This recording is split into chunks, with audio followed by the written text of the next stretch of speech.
our hero's adventure within the Undermaze has come to its conclusion. The time they have spent gathering ingredients for a ritual to help a dragon be freed from a necromantic trapping has succeeded. Our protagonists have found a multitude of clues and made some new enemies, some new friends, and were witness to grand revelations throughout the place. The maze is older than what many would say the storms themselves. That the other realities are cut off. The dragons are real. But unfortunately, they're also critically endangered, as Argenio has revealed himself to be the Ruby Dragon. Thankfully, with the ritual having succeeded, they've managed to free Ephiot, once blue, now sapphire, able to be freed from what grand grippings were held upon her soul by some figure who bears a voice a little too familiar for one of our heroes. They've managed to make their way through the ritual process, take out a whole shitload of dudes thrown their way, and have gathered their things, started to make their way back. It was upon their exit that they realized that the Undermaze had basically gone abuzz since the whole situation started. And thankfully, with some firepower, the few guys who were left at the checkpoint for Muse had managed to fend off a few guys themselves. It's entirely possible they may have gained some experience or something along those lines, but they're not important. So, we find our crew on an elevator as it is being lifted up back through the long, long well that descends down into this strange, crazy dungeon trap-filled place. And as I believe 8 of you descended, 10 are now being risen back up. And as you see the light of the entry chamber start to approach closer and closer, not a big rapid ascent or anything like that, but definitely a noticeable sort of almost there. Those of you who may have a fear of tight and closed spaces, what with the lift going on, are able to breathe some of that fresher air. As nearby you, one of your new friends, Josie, looks up and goes, "So this Undertown place, is it cool, or is there like whole weird policies in place, or what's the deal with it?" It is mostly, I believe, cool. As far as policies, it is just the usual ones. Don't be a dick, mostly. Okay. Do I need like traveling papers, or am I going to be okay? I had no traveling papers when I came. It was not much of an issue. How about you, Iria? Did you have any troubles? No, I just kind of walked in. Although we are about to pass through Muse security, do we have any ideas with how we're going to handle that?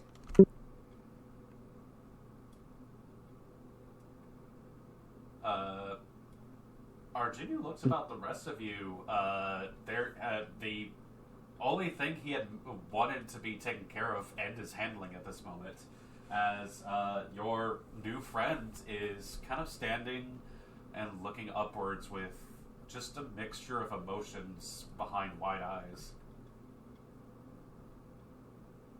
Well, there's obviously other entrances, so because there were other people down there and they didn't check in, so would there be a technicality since she didn't check in, she could go out this way?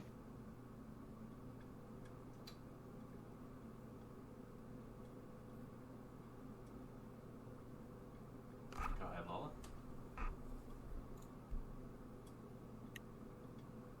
As we mix, as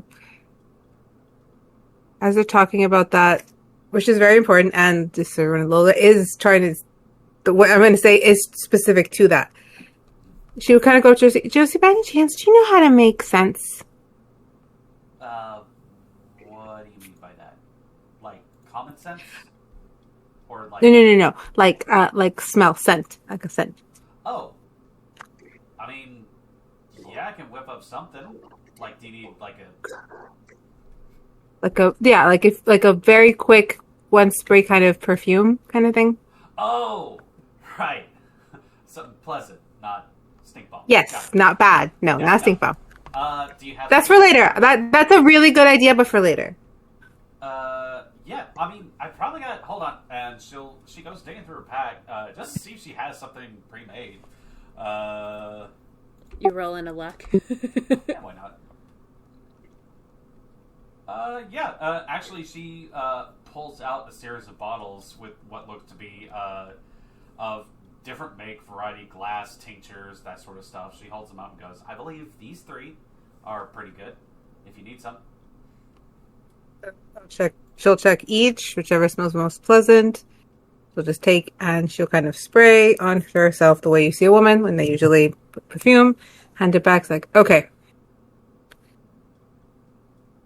If it looks like they're not, like it might be, if you didn't come in through here, you can't come out through here. I will distract them and you guys just sneak up first. I think we can handle that, for sure. Okay. Thank you. I think that's a good plan. So Lola's she'll stand in the front to be the first one up. And I'll wrap my dress. It's kind of just my tail. I'm just going to keep kind of like around Josie just to kind of obscure her. But it's basically my dress. Those of you towards the back do here are genuinely to go, to be fair, I believe the ones who helped me before did a similar sort of thing. It's too bad they don't have a particular someone to divert all the attention. Unless... he kind of turns, goes, are any of you wanted criminals or the like by Undertown? Are you saying the last group that helped you smuggled out a criminal? They didn't go fully into details, but apparently the appearance of someone was shockingly intriguing to them. They did not tell me who this was. Alright. Hopefully that will not be necessary. Josie is quite small. Although, I'll now kind of look at Ipayet. Ipayet is also not one of the people that came down with us.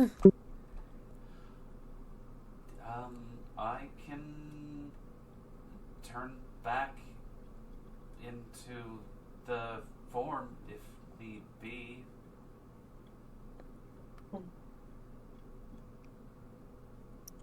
And then,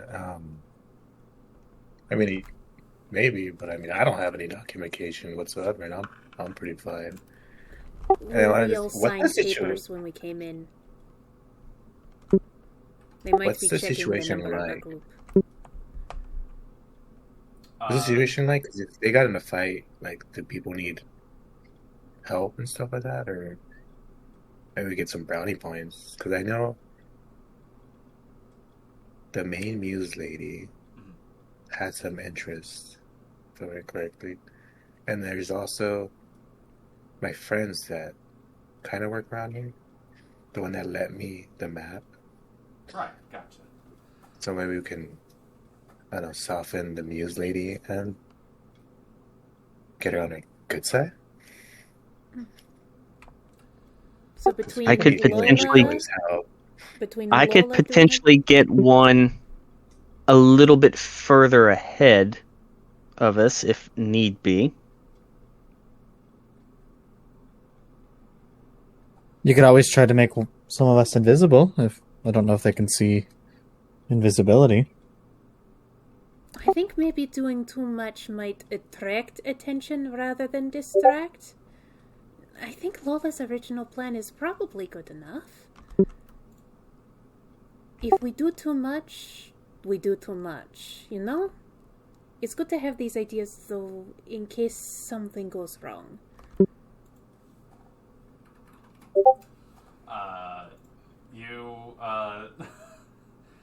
Thinking about things, how this could go down, honestly, it might just have to come down to what you're looking at. But those of you who are kind of aware of the situation coming up, if there was something you would want to hide and make sure that Muse doesn't take it off of you, as to remind you all that they check belongings coming out of the dungeon as well.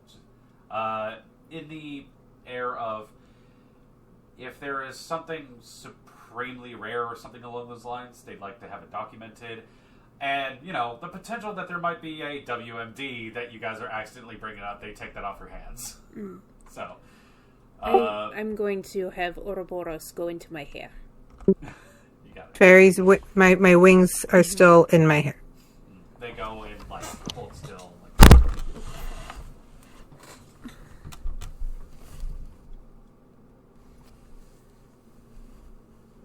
Anything. While we're in the elevator, everybody's turning over their bags. Is above table, Puddle, do you think your phoenix egg is safe in Josie's backpack? We can try to do something with it, but I don't know what we're gonna do with it. I have so many pockets. If they want to take all day to check it out, then, I mean... Also, does a phoenix egg look different than a normal egg? Because we could just say that was provisions above table. That's what I'm going to do with my magic beans, darn it. The egg itself looks like almost charcoal black sort of situation. It was labeled as a phoenix egg with one of those little like sticker sort of situations, but for the most part, I'll peel the sticker off. yeah, no, you probably all already lost the sticker some time ago. Yeah. But as the lift itself starts to crest up and heads start to appear above the well situation, you see the working mechanisms of the whole lift, the chain being spooled off elsewhere. There is what looks to be a woman who wears a uniform that looks a little differently from the ones that you had seen before. A little more prim and proper, everything else along those lines. And near her are a number of individuals with what look to be large, like very silvery sheen, mercurial sort of suits over their forms with like sort of visor situations going on, very enclosed. Above game, they very much look like silver hazmat suits sort of situation. And many of them carry apparatus with them that, whatever their function is, none of you are... You can take a wild guess, but most what they actually are betrays your knowledge. As the elevator finally comes to a rest, you hear the woman towards the front go, "Welcome back. Glad to see some folks have made it out of the under maze. If you all wouldn't mind stepping down, we'll get you folks situated, and you should be out of here in no time. We would like to ask if there's anything you folks have to declare, please bring it to this table over here. We will be doing some scans and some surveys and some other detection stuff in order to make sure you guys aren't bringing anything potentially bad for the public of Undertown. If we can get things started. Do you folks have your designated team name?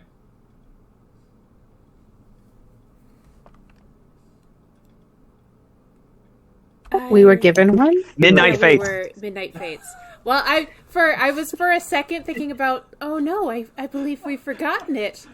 I guess we'll have to make a whole new paper with all of our names on it. But no.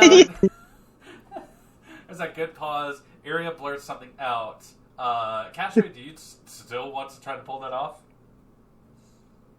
Well, she said it now. I was going to say, this could be a contested role right here. Wait. I'm waiting.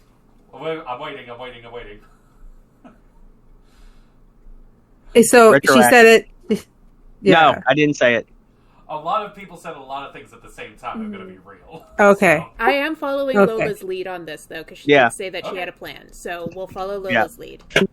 No. I was saying like I could erase her memory if anything, but I was like, did she say it or not? hold on. Wait, where'd you get this? Oh yeah, didn't you know? It's I not got level attribute already? points, Fuck. and I just put them, all in influence, which gives me level 6 on memory alteration, which grants me the ability to erase someone's memory within the last 5 minutes.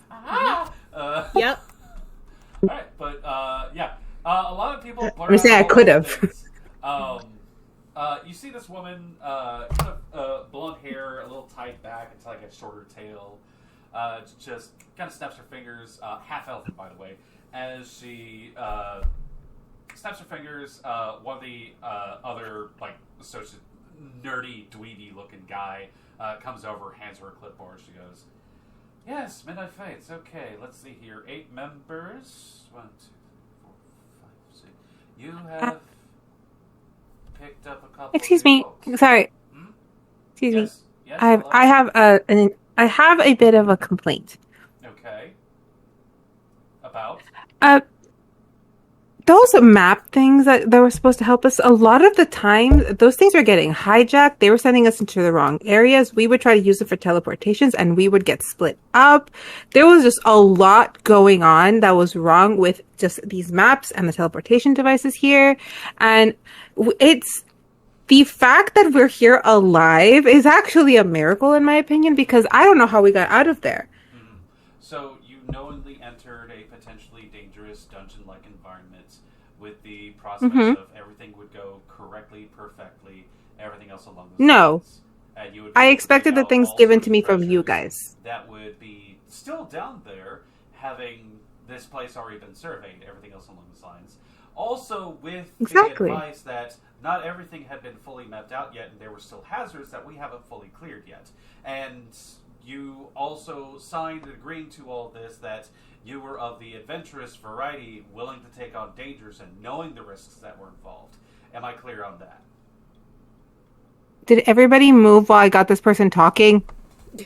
Can we roll to have like at least move people? I'm talking! Lola, for that, give me a presence roll. Thank you. I was like, okay. Because you may have her attention. It's the other guys who are around who might just be keeping track of everything that's going on. Attractive feet. Attractive feet absolutely works here. It might Question. And I am Uh, flaunting that attractive, shit. But this is the general social No, situation. the attractive is going to anyone watching so they can literally watch as I'm tossing my hair as I'm talking to her. Like, yeah, like, no, completely. From Trying to keep her attention, but I'm also trying to keep them looking at me. So from you where said we presence? are, how far away is like the exit? The exit is like a good 100 feet or so, and there are people all the way down that way. They're Okay. not all looking in your direction all the way down. It's not like they're all being vigilant, like, we're making sure no one's making a run for it. But there are people doing jobs Okay. and all sorts of things back there. Most of them are just fucking around at this moment. But yes, Lola, if you don't mind, I would like that presence roll. Your attractive feet perk does pay. Flat? I wouldn't say flat. I don't think I'd say with your attractive perk, you add advantage 1 to it. And I'll say a nice DC of good old 15. Well, 15 Oh, on the that's D20. definitely, yep. You have everyone's attention. Not only it's not only along the lines of you are getting a lot of the attention. You see a couple of the dudes in like the silver suits back there. One of them starts elbowing the others, just being like, just pointing at apparently the lady who's in charge. Kind of like, watch, she's getting riled up over this sort of thing. This is not exactly the newest thing, and knowing what kind of day it is, you're dealing with the weekend crew. So this lady might be a little high-strung, but with everything that's going on here, it's definitely along the lines of like, no, you guys will probably be able to finagle your way out of this. The problem is that she has still counted 10. That being said, if they are going to be making checks, you have definitely flustered her, and the others are not going to be taking this as seriously. They will have disadvantage on certain actions that they might be taking during this whole situation. Also, for just a little added flavor, as she's finishing up, I would just kind of like, you must get this so often. People must constantly be complaining to you. I'm so sorry. I didn't mean to contribute to that. You are correct. I entered this of my own free will. Oh God, I can't even imagine having everyone coming through bitching at me when they went in there on their own. Are you okay? Like, are you no real? Like, are you okay? Do you have good benefits for this? Hold up. I would like a persuasion roll, and yes, you do get your carry advantage. Because looking her over, she looks like this is she's dealing with the fuck around crew. I'm gonna roll something for her real quick, just to see. It wasn't that high that time. It was 14. Alright, no worries. Let's see how this goes.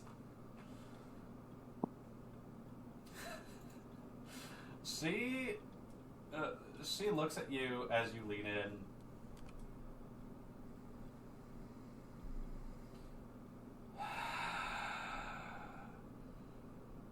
Listen, there has been a lot of flack coming from headquarters, especially with the fact that things have been cut off. Yes, my job is a little high-strung. Do you see the sort of people I have to work with? They put me in charge of the end of the week in order to make sure that things are still carried through. No, I don't have the best crew at this moment. God. Sorry for snapping. Not even like a competent? No, dude, totally understandable. I would have snapped at me. I'm having to deal with... Well, I can't speak to your crew's incompetence whether or not, but I can tell you that a couple of your crew just allowed me to stand on that fire thing with their suit on. All I had to do was bat my eyes. So maybe you should be, like, being a little hard. I think they deserve a little bit of discipline. Most of the people that we have working on the weekend are basically students from the Grand Studiary who just needed somewhere to intern at this moment. So yeah, we have cleared out that trap as an illusory sort. From what we understand, is back when what we're going to have to call the behemoth construct was running around. It was meant to drive people into offshoots of traps and split parties and that sort of thing. So yeah, no, that thing was thankfully we have determined it's most likely safe. But yes, no, I'm not dealing with the brightest minds here. She turns back around. She goes, I have said this before, and I'll say it again. The water cooler does not have magnets in it. Step away. Do some work. Okay, she shouts back and like, yeah, guys, do some work. Please. Three Poindexters go, fuck, and just start moving to go look like they're busy elsewhere. So, I have this person distracted. What's everyone else doing? Whilst everyone is distracted, I'm kind of pushing a Payet ahead, like, come on, we need to go. Like, if you get a Payet, I can get Josie through. I'll get a Payet. You get a Payet. Yeah, we're just kind of like, come on. Just like nudging them.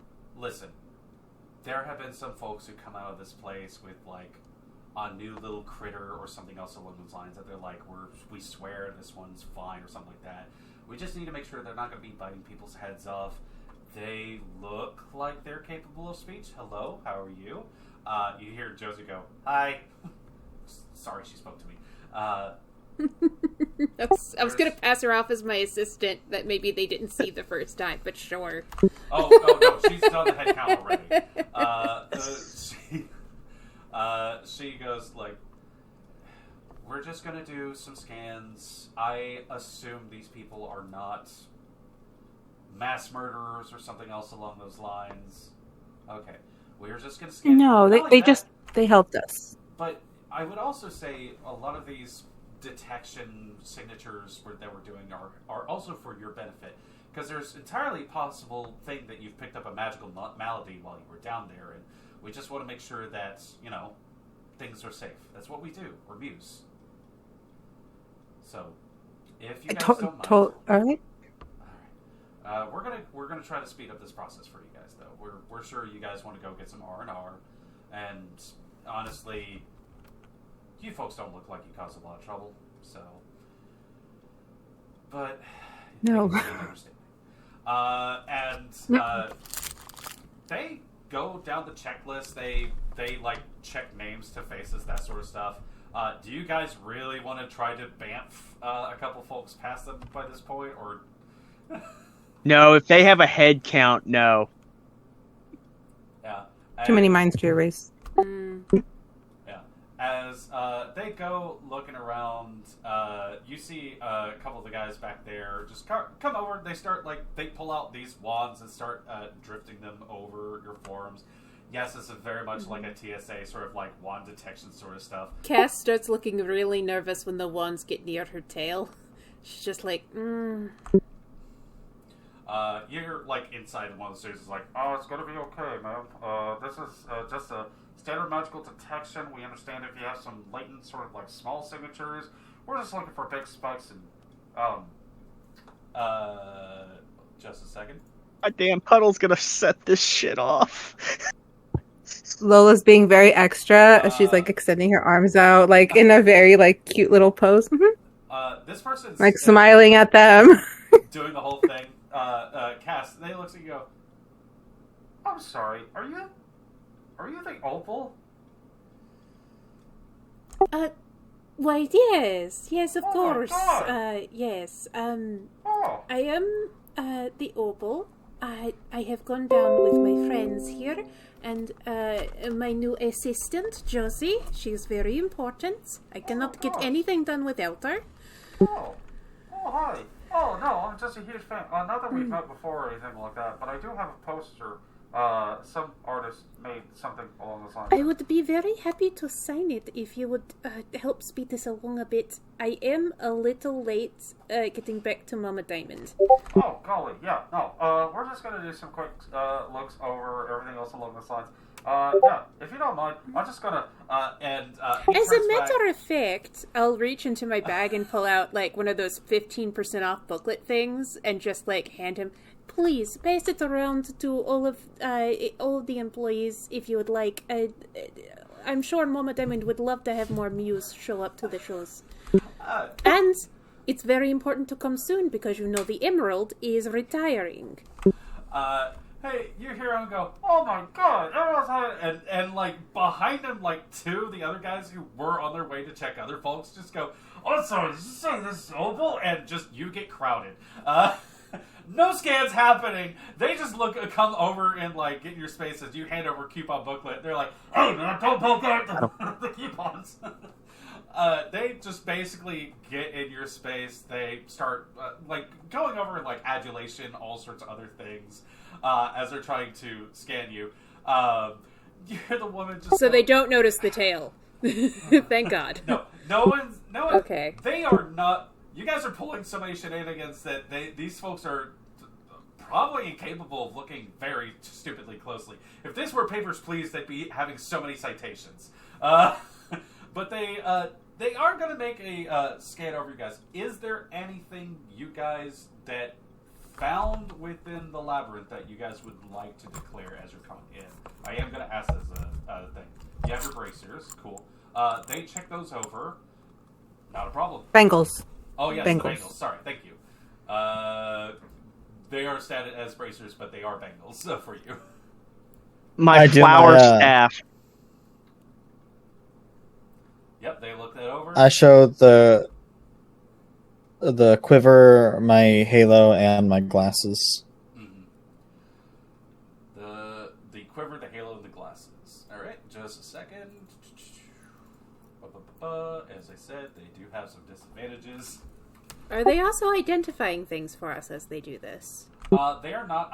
Okay. They are not actively identifying things for you. It is one of those things where it's if something were to go wow, on the spectrometer or something like that, they would have a concern and want to take that off of you. Was I able to keep them away from Josie's backpack enough that we were able to get through? Okay. You give me a. You said that she's your assistant. I'm going to ask you if you mean that. You're free to pick between persuasion and deception, and your idle perk does work here. Okay. No, she means it. Like, when she says that, she looks at Josie to see if maybe she wants the job.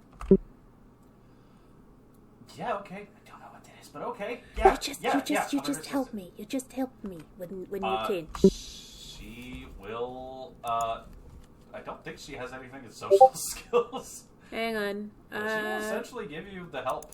Okay. She gives her biggest grin and her thumbs up, double thumbs up, as she just kind of looks back. So that's advantage 2? Yes.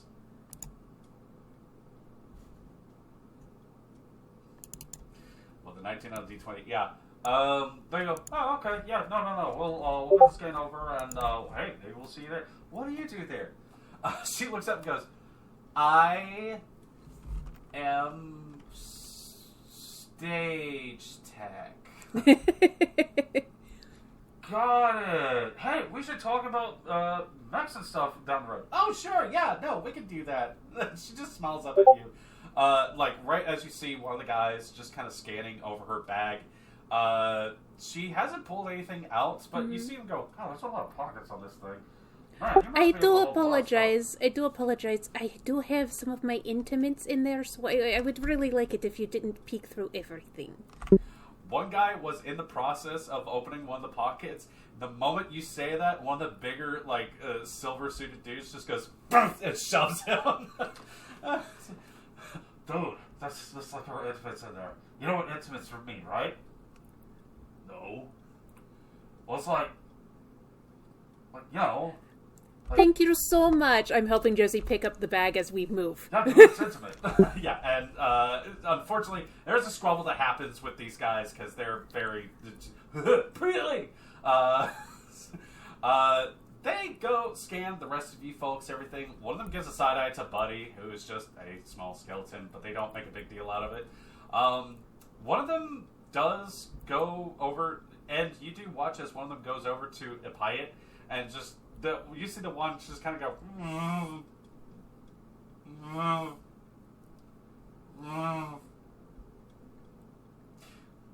and has a reaction of like, something's wrong or unexpected.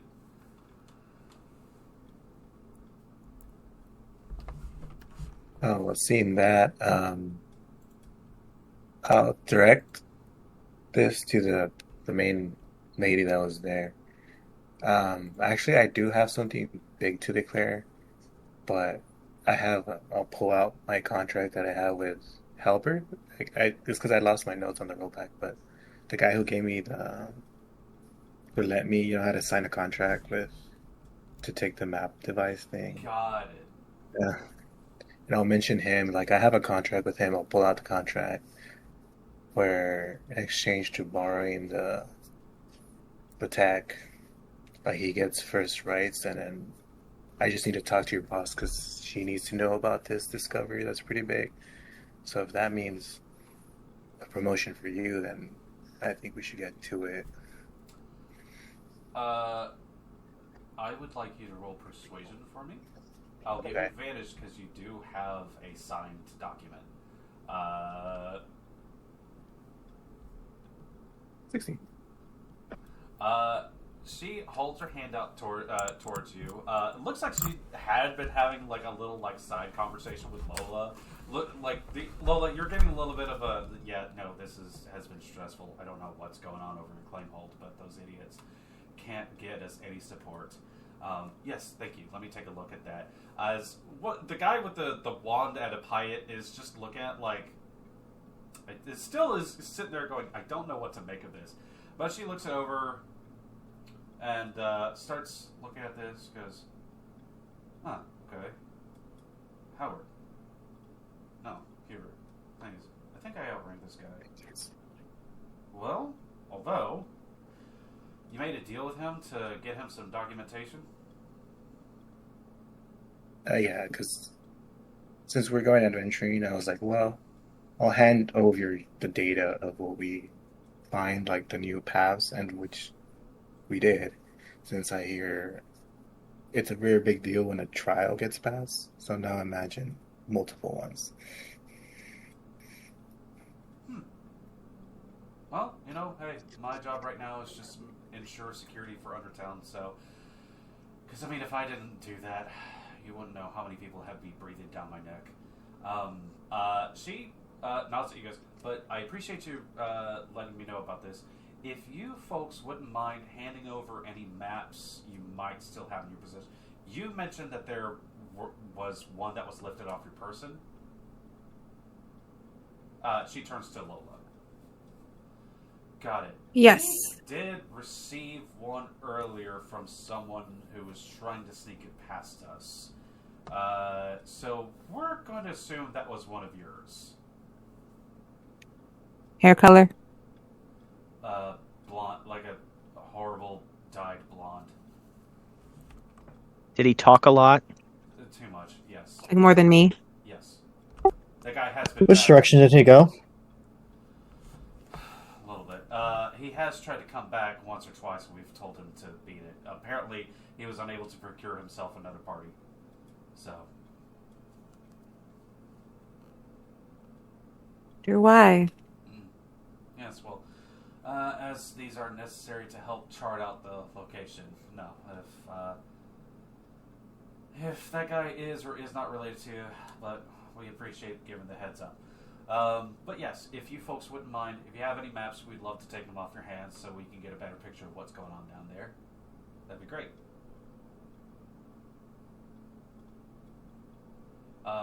So, Ends, I believe you still have a map with you. Yeah, the one I got from Albert, or what was that? Mm-hmm. Yeah.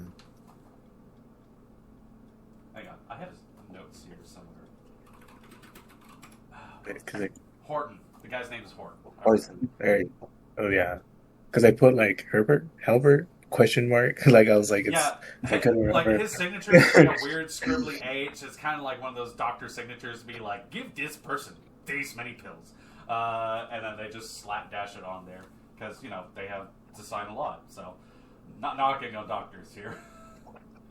Well, I mean, if she can fulfill the contract, then that's fine with that. I just don't want to overstep or be like, I don't want to break my word up with him since I help with unless he's in, and then he. Well, she basically gives you a choice. You can give her the information if you want to sit here and let her know anything you may have discovered down there or what have you, or you can head to the Studiary branch over here in Undertown and let Horton know directly. From what it sounds like, she has a position she's relatively comfortable in, and if you've made an agreement with him, she's not going to infringe on that. Yeah, she went better on. I'll just keep my side of contract then, if anything, and I'll pull out a shirt that I picked up that says "I conquered the Krakow." Yo, here you go, and I'll give it to her. This is one of the stuff we found. That's a reward for one of the trials. What is and she looks at it, doesn't know what to make of it, but she goes, "Thank you. This doesn't look like it's particularly magical or anything like that." It's not. If you look really closely, it's the technique and the details of how it was made, more so than it having been a big magic. Well, that's how I see it, anyways. Roll persuasion with advantage again. This is a very silly thing. This is one of those things I was. While that's happening, has a Piet moved, or is that person still holding her there? The guy is now looking around like, I need an adult, because he doesn't know what to make of this. But there's very much a confusion that's happening here. She looks at it and goes, "Okay, I'll submit this as something we could take a look into. There's something that maybe we could pass on as knowledge to, I guess, tailors and weavers. Sure." Yeah, because okay. This place is I just see it as this is like the socially awkward naive thing. It's like this place is really old, and that shirt is still like spanking new. So it's like, damn, Okay. And she turns and goes and places on a table. You see her pull out some paper, start doing like a little cataloging strip for it.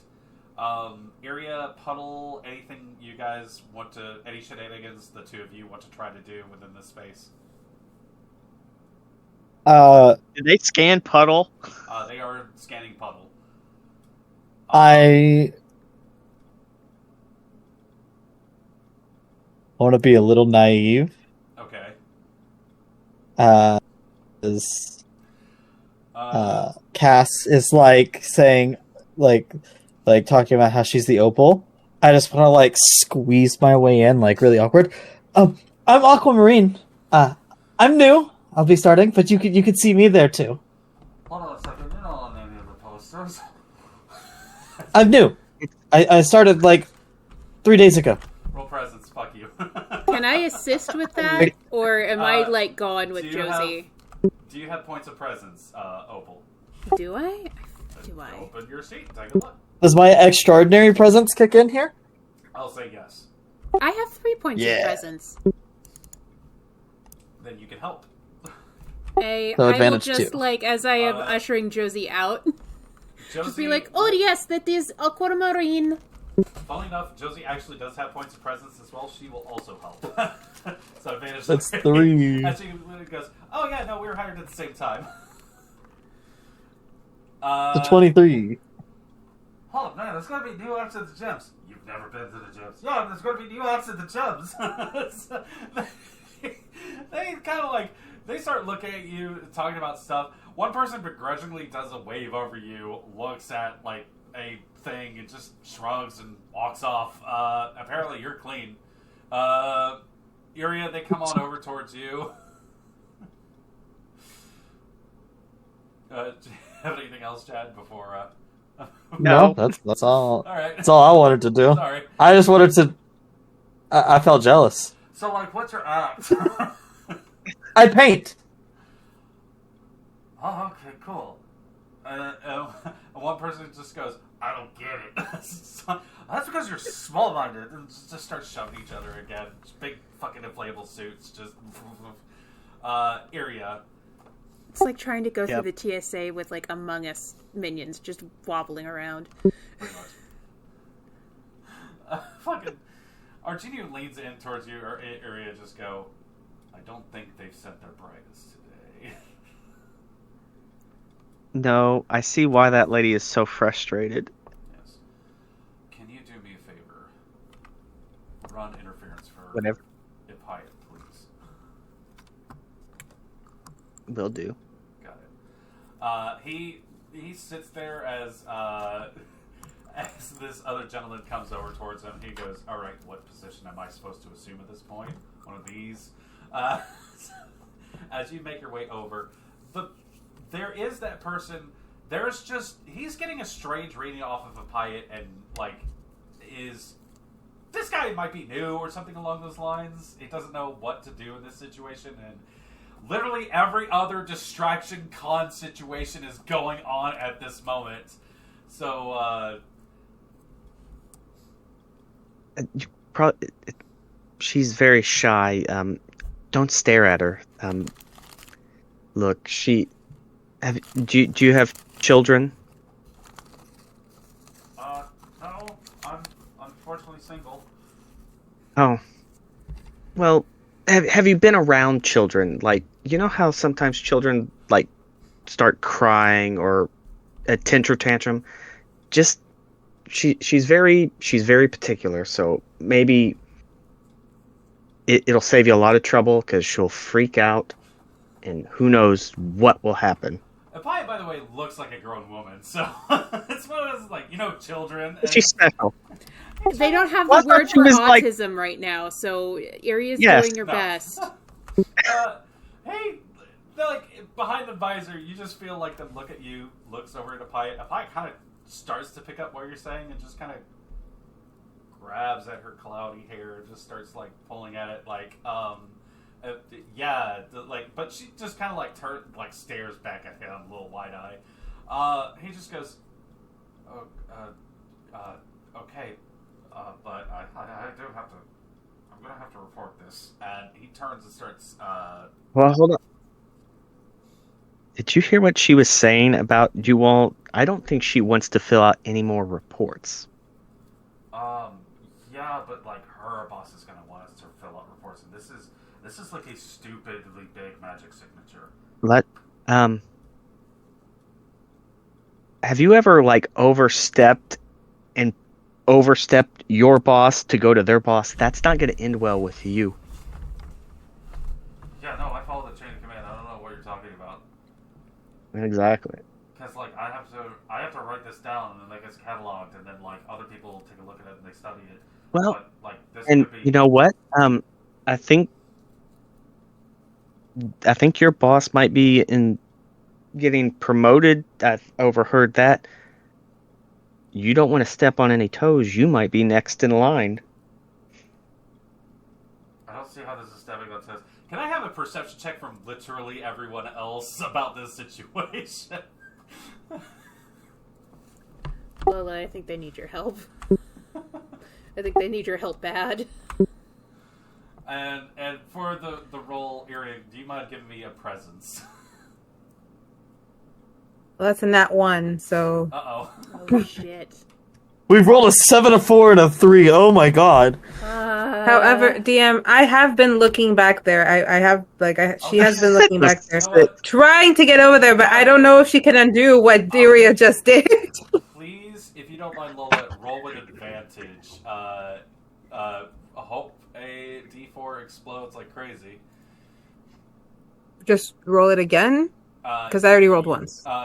Yeah, roll another D4. Let's see if that explodes, and hopefully it explodes like crazy. Although we have a presence of 6 for area, which was kind of the baseline. That's a 1 again. And you are also kind of within the space as well, as you see area might starting to be sweat a bit because valid effort, but this guy's not hearing a reasonable argument one way or another. You're saying a bunch of stuff, but what he has is proof of a very strange magical signature, and he does need to report it, is what is going Lucky. on. I'm casting in lucky. Alright. As you are talking with him, listen, I get it, but, like, we gotta think about, what's going on. You see, as you panic, you probably panic a little bit within this moment. Yeah. Unfortunately, like, yeah, like, she could have, like, these sort of, like, social situations going on. She could have, like, shyness, all these other sort of things. It doesn't detract from what this guy has found. And he's like, listen, I understand. He goes and puts it, like in a little holster down the side, sort of like a little strap, and he goes, but, like, I have to report these things because, like, it's for the benefit of you and everything else going along. Behind him on a table with very similar instruments, you see... I am playing out luck, but Lola, what's up? I'll let you play it out then. Okay. Right behind him, there is a table with similar items on there, and perhaps there's a thought that occurs to you very quickly, but before you can enact on it, you see one wand that looks strikingly similar to the one he's just holstered gets up. Very Sorcerer's Apprentice starts floating its way over and just swaps out with the one he just used. And that one just goes, finds itself into a dark corner, and you see the little wand just break and just get tossed to the side. No one notices that. And he goes, so, yeah, like I said, I mean, hey, if nothing wrong is going on, you're going to be okay. It's just, this is for benefit or everything like that. And he just turns around, takes the wand that is in his pocket, goes down and starts writing out a little catalog tag to be like, weird energy signature that we found.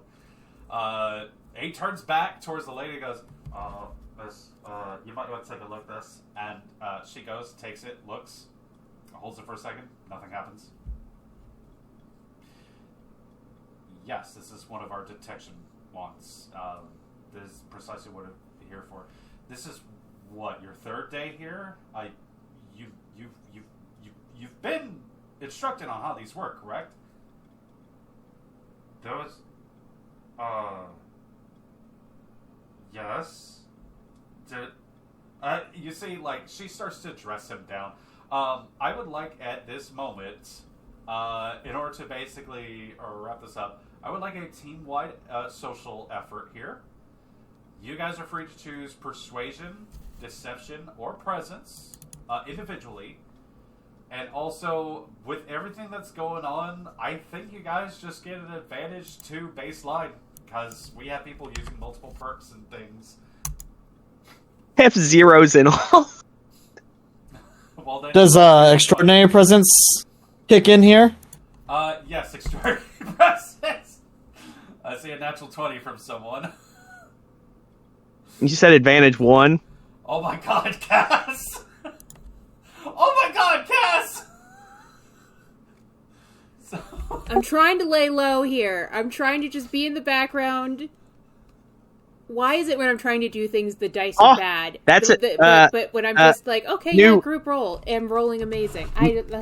New record, by the way. Yes. I know. No, 63 actually is our highest roll thus far. Yes, extraordinary presence. I'm here. okay. I'm also trying to fix my camera because it died again. Yeah. No worries. Oh, yeah. I need to see what those explosives are. Cass, you got 2 natural 20s back to back. Mm-hmm. I know. I'll never roll this good again. And this is literally just for us to convince the neutral party that we're not going to kill them. And that's what I roll a 63. So, I'm going to be real here. The DC was 15. Yeah. I still got below it. With a team-wide effort of the majority of you getting over that DC, this is a success.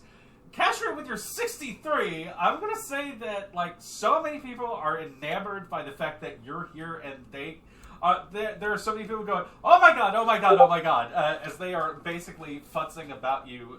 Like, there are guys who are like, have you signed my suit? And the lady's like, no, don't sign the suit. Those need to be non-contaminated, you idiots. I promise, if you all come to the gens, I will spend time with each of you, and I will sign things. It is fine.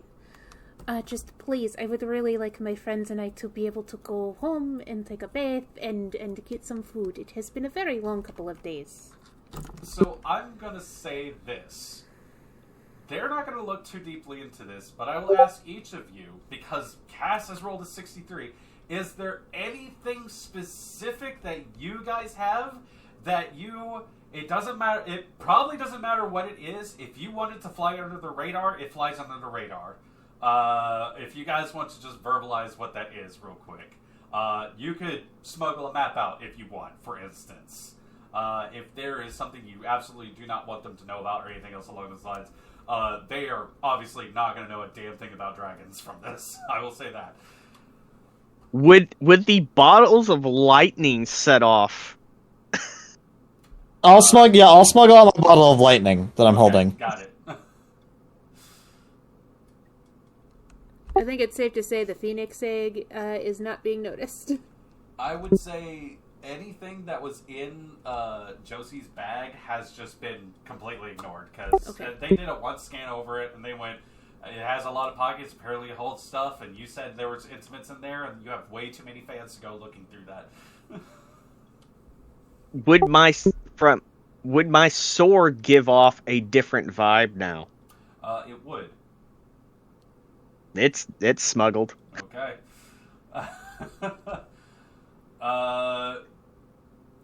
You guys have also cowed that one particular gentleman who is not approaching Appiah again. He's sitting there over smacking the wad, just going like, "What's wrong with this thing? Why isn't it working?" I told you shouldn't have told her. No. Argenio definitely gets the Orichalcium out. I will say that. Without too many prying eyes on that. Lola, and anything you guys want to make sure they don't take too close a look at? Just the wings. I said that were in my hair. Huh? That's brushed off as a fashion accessory, it looks like. She's more so just ready to get out of the cage. Yeah. At this point.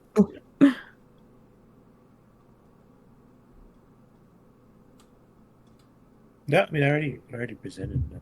Yeah. I mean, like, the I like entirety that. of your being is something Yeah. you would kind of want to smuggle out. I feel like you'd set off all of their Yeah. wands. Yeah, you're another person who just a little bit of like it's nothing to write about. They take a moment, look you guys over. Most of the futz is around Castria at this moment, as they are just.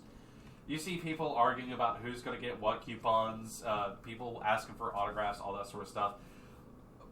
Eventually, you see the woman apologizes to you, Lola. It's like, I'm sorry, I said this was going to be as quickly as possible. I'm going to get my hounds off of your ladies. Okay, guys, wrap it up. Come on. Yes, she is the wonderful, magnificent Opal, and she probably has to get back to her job. Please stop hounding her. Yeah, down, boys, down. As she just basically gets them all. And please go fill out your paperwork. So sorry, dreadfully sorry about that, ma'am. I hope you all have a nice day. Thank you very much. And should you all are in need of any future adventuring or jobs that might be done, we hope you will check us out. Thank you. As she looks over and goes, oh, and I'll send word ahead to Horton that you're coming to see him, if you'd like. Ms. End? Yes, Okay, I am it. got it. All right, well, thank you for that. Y'all have a nice day. Welcome back to Undertown. As she steps aside. And you guys are free to exit the cave. With a little pep in our step, like, we need to go. Yeah. You guys make your way out. You hear Arginu let out a long-held breath and just go, I don't understand the scholars of today. As you guys make your way outwards. It doesn't take long for you guys to hit the large cavernous hallway that leads back to the city proper, and it's not much longer afterwards until you guys see the lights of the moon and stars painted onto the ceiling, and the many, many different glittering sort of places, Dazzle Avenue, that sort of thing.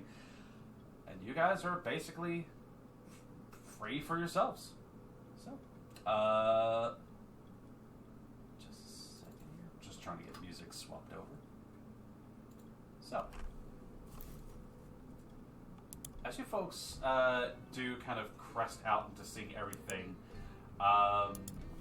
does anybody need to immediately take off or anything else along those lines now that you've basically managed to make yourselves back to fresher air?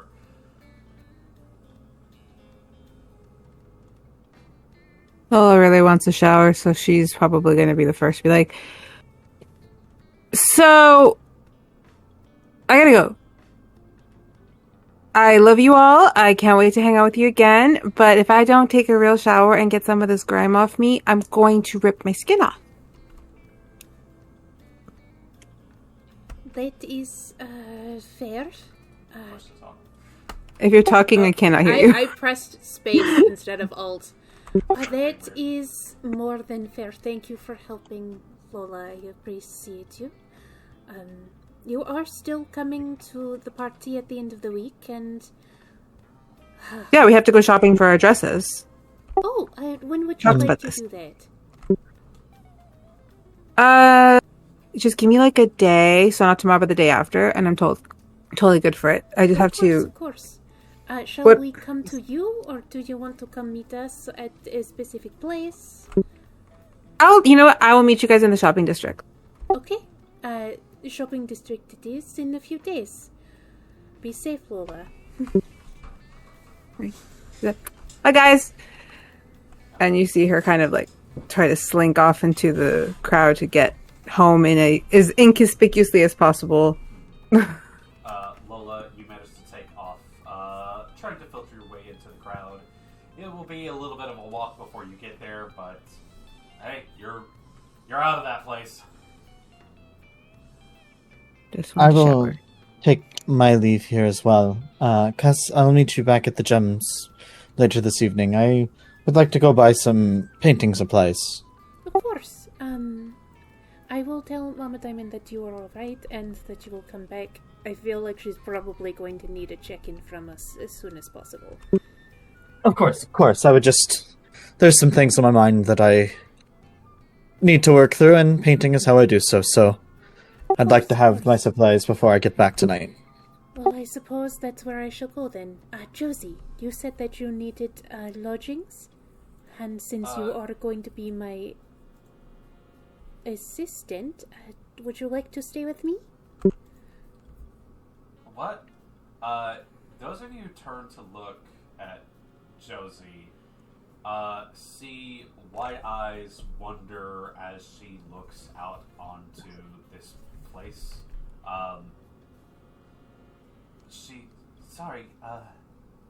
Wow, you have a whole... Is it nighttime?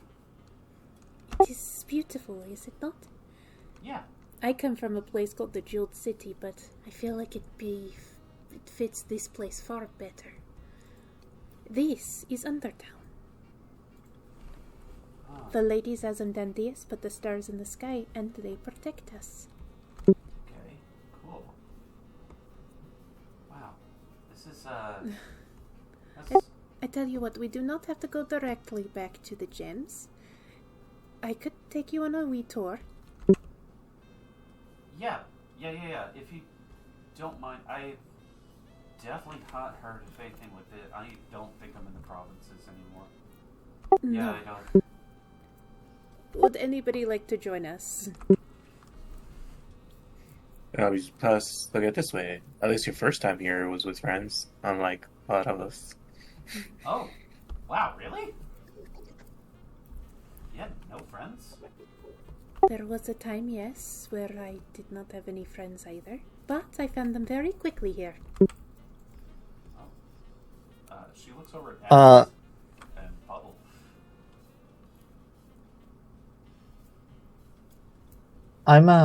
But if y'all are going around the town first, Puddle will actually stay and say, well, I can walk around the town as long as we make a quick stop by a shop so I can grab some paints and canvases and such. Absolutely, I see there's no reason why not to do that.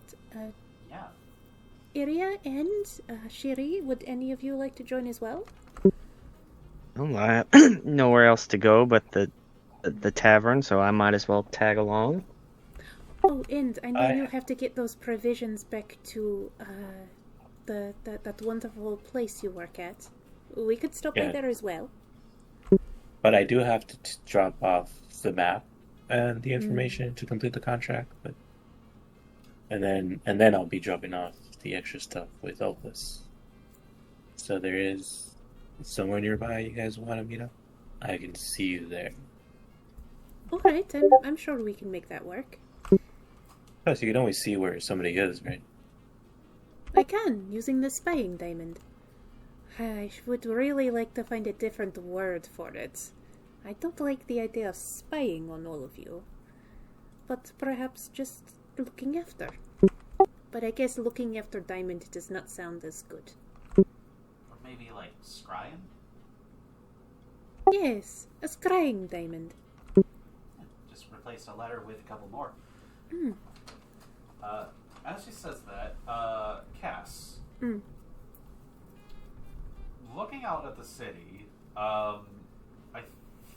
you're probably the only one who would notice this, but there is, like, the faint shimmer of a light above the smirking sphinx, where you know it would be.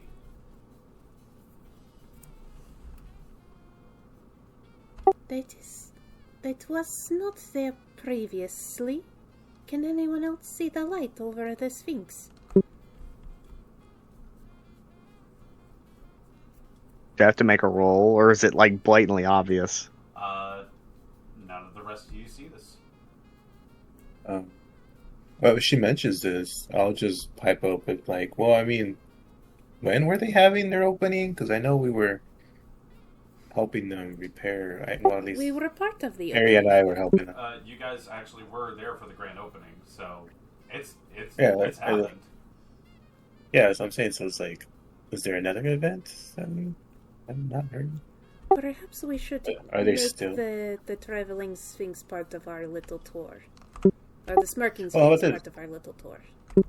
How about I meet you guys there since I have to go and like rent out a room again from them anyways, just to see if he has any jobs to cover that. Okay, Anyhow. we shall end our tour and our small shopping trip to get paints at the Smirking Sphinx. Say in about, shouldn't take us more than an hour or two. You'll probably be easily to find us, because this one, as he motions to cast, kind of draws a crowd. I did not intend for that. Yeah, I mean, plus the thing I have to do is pretty quick, and then I'll probably get there earlier, since I do have to take care of some business there anyways, more so than dropping off the other things. Plus, I'm a lot faster now, and then I'll grow some wings, and alright, then start heading out.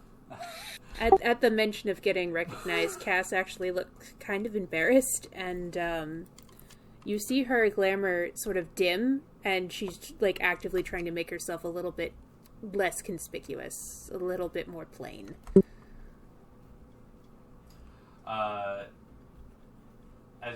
you start to do that, as you're all making these plans, you hear Virginia go, well, I very much, once again, appreciate all your efforts and assistance.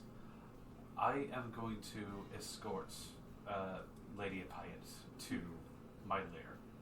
As I said before, you know where to find me, but we have a mission. So. Well then, Lady Appiat, Argenio, perhaps next time you're in Undertown, you would like a tour, and I would be happy to give one. I would be more than happy to do so. Ed, have you taken off by this point? Oh, I had jumped up and I was getting ready to leave. I haven't left yet because it mentions. I was like, oh. Yeah, you've jumped up into space with like wings on your back, and you just see one guy, just a dude who's been hitting the ball, looks at you and just goes, pours out the rest, and just walks off. Just, I don't know what I'm looking at. I'm good. He looks towards you all and goes, well, it was wonderful getting to meet all of you. And should the time come, I look forward to assisting all of you. Thank you. He holds his hand out for a Piet, who goes and places it, stops, turns back, and will go to hug literally anyone who's open for it. I never turned down a hug. Yep, she gives just tight squeezes to everyone. Thank you, thank you, thank you, thank you, thank you. She just, everyone gets one, Buddy included, as eventually she goes, okay, I'll try to see you guys again later. Bye. Bye. Till next time. And she turns. You see the two of them begin to walk off. At a certain point, you see Ipiat's forms start to shimmer, and then just back into that large sapphire. Thankfully, Arjunu catches it and just turns back, looks towards all of you, just gives a thumbs up, and just continues on his way. I hope that farm is able to stay one day. Well, at the very least, and definitely show them what's possible. So, yeah, points. Yeah. All right. Well, yeah. Let's get going. I'm excited. First thing we do, street tacos. Yes. I will take off the scarf and give it to Cass, so like maybe it might help distort you a little bit more. Your scarf, it is important to you. Well, I'm next to it, so it'll be fine. Just take care of it. It may help us. And she takes it, wraps it, and kind of like, Princess Jasmine, like, just wraps it around the head and down. I do not often wear it. I do like the color. If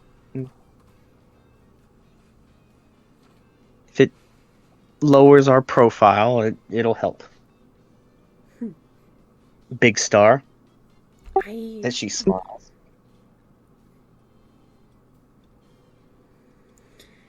It does come in handy on occasion. Although I do believe Lola had it handled. And then she'll look over at Puddle. Well, and then I guess this is the next big star.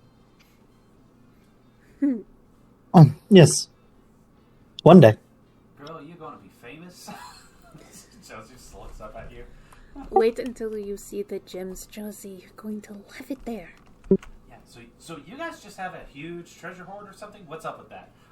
She asks. Those of you who Cass takes a deep breath to explain what the gems is for like the 1,000th time in this campaign. Those of you who are in this immediate space, actually, if you don't mind, give me a perception check. This is a little something.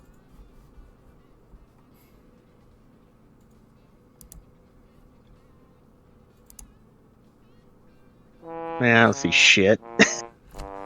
Now see, this is I where see. that 63 was. I see less shit. None of us see shit. It's 535. Oh my god. You Hey, know what? Josie, It's really do you dark. see shit? Or are you the shit we're trying to see? Just for gets and shiggles, I'm gonna roll now. Even with the 13. Not a goddamn thing. You guys look about. You see a couple of Muse folks come out of the cavern behind you. It looks like they're gossiping about something. Whatever it is, it's probably not important. As they go and head out, they don't look at you the same way, Castria. It doesn't even look like they even notice you, as you've taken efforts to conceal and just make yourself as plain as possible. But you guys are kind of left to your own devices at this point. As you make your way into town, you eventually find yourselves in the crowd, and you take off with your provisions, everything else along those lines. Lola, you head out into the crowd. As you do so, you've danced this dance plenty of times before. You're able to weave your way in and out of folks. Do you stick to the streets, or do you try to find yourself through like alleyways and shortcuts and that sort of thing? Trying to make your way back home.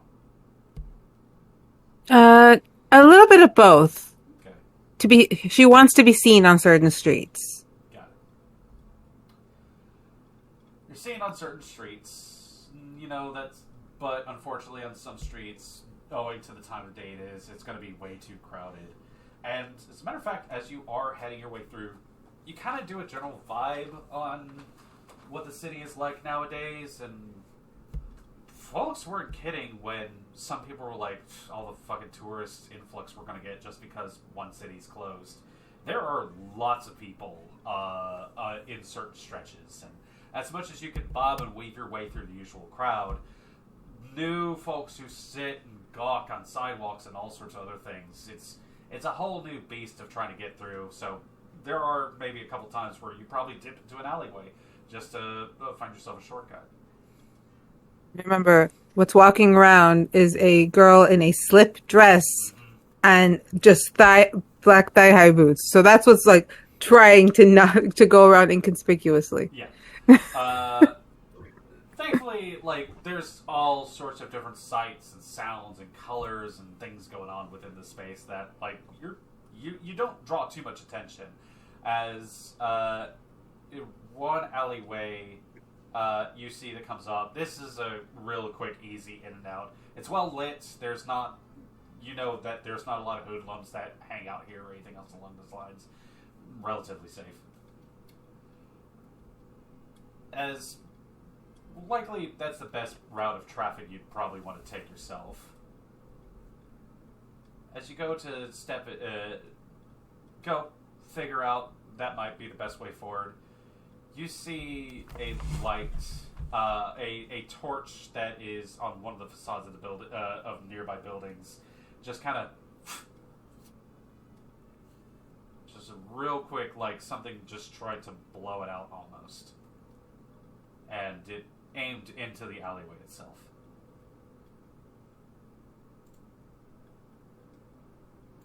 Can I roll a perception? Absolutely. You may also roll learning or logic of your choice.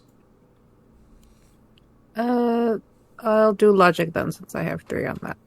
Okay.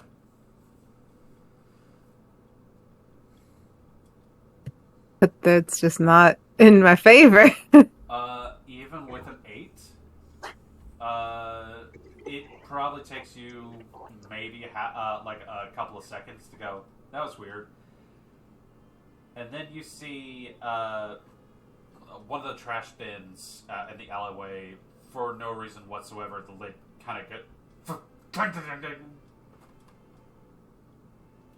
And you're able to put it together. There is someone here trying to get your attention. She stops and she's like, I've had a really long few days, and all I want is a hot shower, so I'm willing to have a conversation that's going to stay pleasant and stays a conversation. However, if I feel the conversation is taking too long, there may be a blade going somewhere. Oh, you think this But conversation nonetheless, take that long? As you hear a voice quickly flit from place to place to place. This oh, come is on. one of your father's men.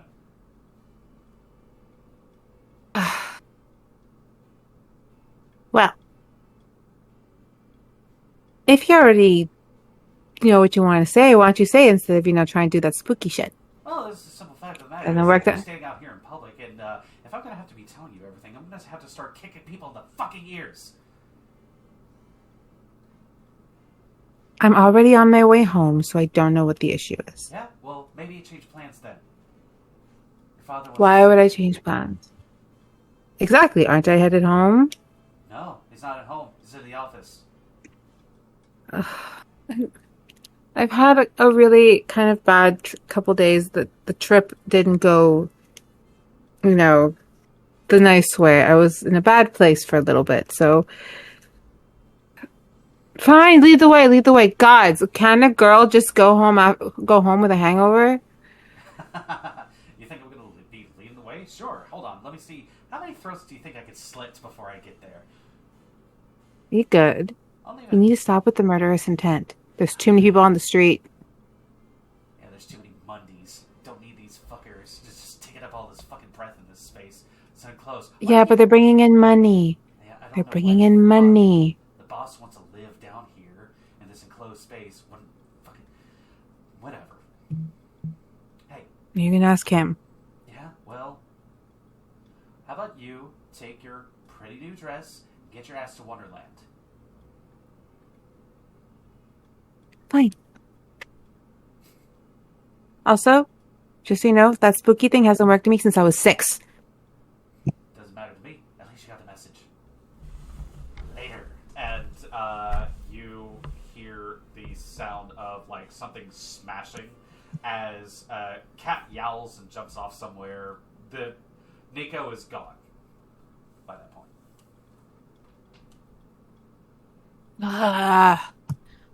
Fine. It's fine. It's fine. I'm good.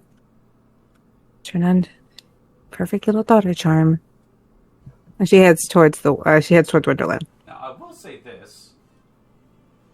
It is operating hours. I will give you this choice. You can still make your way home, get yourself cleaned up, all that sort of stuff, if you want to. Oh, I can? That's the Oh, yeah. choice. Like, I'm not even joking. You're basically told, like, hey, your father wants to see you, and you should get there. Whether you get there immediately or not, hey, he didn't, hold your hand and take you somewhere, like Peter Pan or some shit like that. So... Oh no, then for sure going home and showering first. All right. Kidding? You make your way home. But yeah, Shower hasn't been invented yet, unfortunately. I hate to say that. bath. Sorry, bath. Yeah. Bath. You're able to get yourself quick done. You don't have to make this quick. You maybe take your time, make sure you're good, ready, prepared, everything else along those lines. You see some of the wait staff. One of the personal butlers is there who ensures that you're taken care of, doesn't ask any questions or anything. But you make your way out, And I do dress up in a way that I know my father likes. got it. So in a very kind of like 1940s sort of a slight bodycon dress with the little chaleco or the little vest that goes with it. So big old glasses because she's doing the whole I have a hangover thing. Yeah. Very breakfast at Tiffany's on the glasses. Yep. You have dress, sunglasses, all sorts of accoutrement. You probably grab a spare purse if you feel like it. Well, yeah. You get yourself dressed up, looking the part, everything else along the lines. Make your way over to Dazzle Avenue. One of the establishments that sits along this place is owned by the De Las Maravillas. A little casino, not small in any rights. Not too small, but definitely one that is one of the flashier sort of places. Sits along this stretch, known as Wonderland. Owned and operated by your family in many different respects. As you kind of make your way there, you look towards the front and you see the usual barkers who sit out front, kind of like comparison to the many other casinos within the space.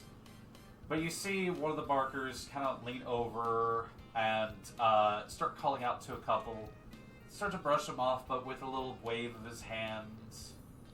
The young woman turns, looks up, and then excitedly points inwards with a newfound emotion, completely ignoring the date, and starts to make her way into the casino. You know, for one thing, that sometimes you gotta make business where there might not be business. As you make your way to the steps, you see as a pair of doors to this place, a lot of doors, no windows. Why would there be? A couple of the doors open, and two big muscular men holding a goblin with a briefcase and some other stuff go and fucking throw him down past the steps, and he just craters into the pavement nearby. You see papers scatter, his hat goes askew, as he has taken a significant, just beating, just getting here. As he coughs, they have worked him over in some way. But as you make your approach, you see them, the gentleman who tossed them out, straighten their suits, look towards you. One of them smacks the other guy. Nice to see you, Lola. You here to see the boss? I indeed have been summoned. Right this way, Your Highness. Real quick, DM. Yeah. As she's passing the gentleman that just got thrown out, can I very quickly and discreetly just kind of throw a quick healing? You know what? Roll for it. It'd be like a hum. It'd be a hum. Go ahead and roll for it.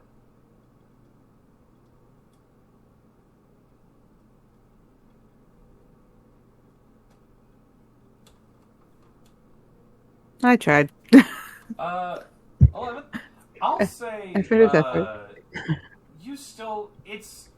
You're being watched by a few folks. This is out in public, and you know how your father feels about these sorts of things. We'll say the thought crossed her mind. But you still have to make the attempt. That's why there's the roll. Okay. And I'll say this.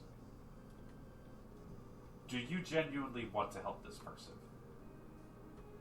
This guy got tossed on his ear. There's no poker chips or anything on him or anything like that. He's thrown out with his belongings. You don't know this person. No, she is replicating behavior. One of her friends would have done it.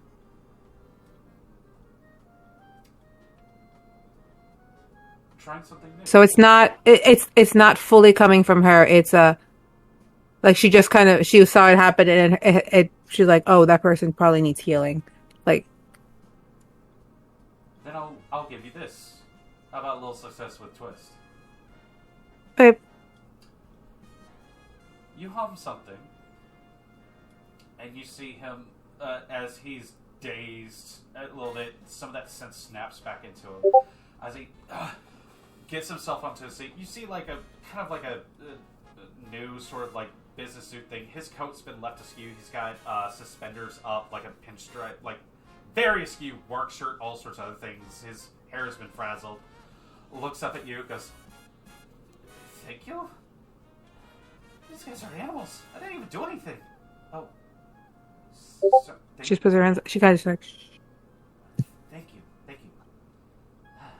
You gotta be careful there. Apparently, they don't give a damn if you're cheating or not. And he goes and starts grabbing up his suitcase and stuff, and he's just, you hear him mutter something about, like, it's just business. But unfortunately, you know your father's stance on quite a few things. And as you make your approach, I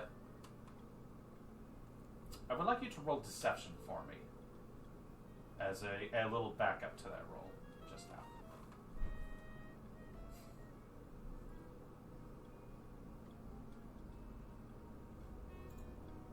No letter. 23. You see, in the process of you throwing that quick little healing thing their way, your eyes dart back underneath your shades towards the men. Looks like they didn't see it. You make your way. Yeah, she would walk up and be like, that she was summoned. Yeah. As you go to make your approach towards the doors, a little red carpet rolls out right under you as you take your first step. Something that has happened every single time you've come here. Because There's that little bit of like joy for it. you are essentially the princess of this castle.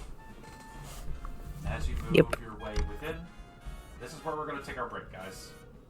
And Lola, it's time for you to have a chat with your old man.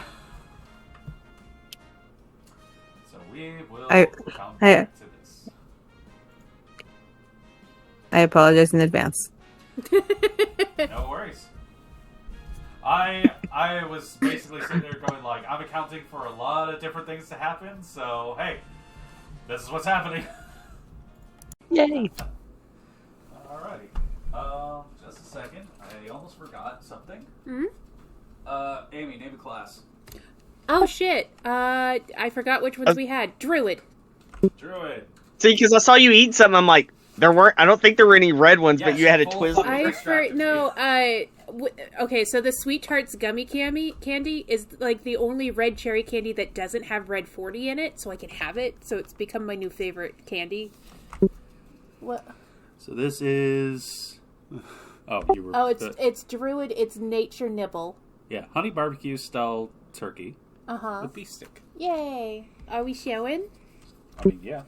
See, I know you said nibble. I know that you said nibble. Nibble. Yeah, yes. nibble. I know that's what you said, I did not but I'm say- apparently apparently what people want to hear from me is nature's nipple.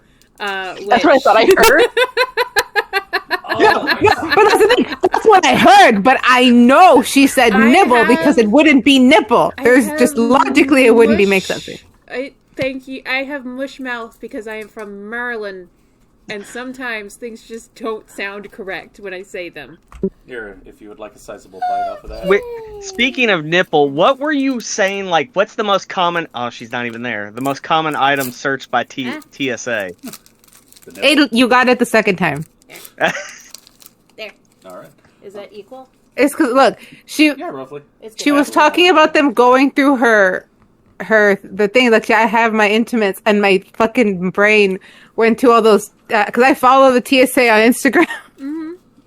Because they post the shit they find, and it's so funny. It's almost always a dildo. Like, almost always. Yes! 100%. It's usually a dildo. This is good. Did I get you all the rogue one? I think that's one of the other classes we didn't. That wasn't included. Let me take a look. That was because it's that This weird is because good. it's This is like sweet with like a small hint of spice to it. because the It's rogue very one, sweet. like I was hesitant about because it's that odd slow burn alligator beef and pork, and I'm Oh like, my I don't know if God. that's Alligator? Yeah, we're gonna have to order some more. We're gonna have to order.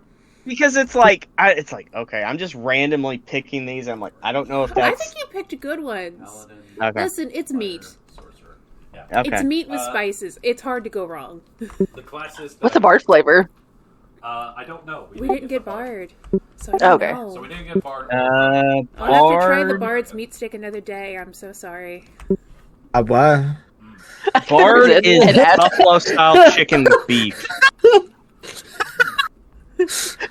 I like disassociated for a second. I came back to that one sentence. Hey, listen. Welcome back. I handed the jerky to Amy so she could tear it in half herself. I didn't want to hold it suggestively. Who did I send the TikTok with the music lollipop thing? I sent it to someone. I don't remember who. I think it But- maybe it might have been me. Yeah, where the guy was like, "Okay, look, Jimmy, I'm going to give you some advice that you've never heard before, and you're never going to hear again. Okay, okay, you're going to put it in your mouth. It's okay to use your teeth and bite down a little." Well, then there's the one that it's the mom trying to get the kids to take medicine. She's like, just put it in your mouth and swallow and pretend like you like it. And you just hear the dad start laughing in the background, and she just gives this death stare to him. Yeah, this one's pretty good too. I think I prefer the barbarian from before. But I like this one. It's has like sweet. like one of those holiday meat sort of like sweetnesses. It does. It kind of tastes like Christmas. Is there venison in that one? Which one? The one we're eating now. No, just beef and turkey. Beef and turkey? Okay. No. The There's some with Ranger venison, which is my favorite. Ranger is hickory smoked venison with beef. I love venison. I can't do it right now because we're supposed to be playing a game, but I'll have to tell you guys about the first time I tried venison because it is the most hick trailer trash shit you will have ever heard in your life. Never had it, so. This one's still pretty good. I'm not gonna give it negative points or anything like that. I think this one's solid flavor. Yay! Still not sponsored. just opinion. enjoying a birthday present. Just opinion. I do not get the bag, unfortunately. So, all right, we will continue if we're all good. Yes. All right. Well, it's time for your hot seat.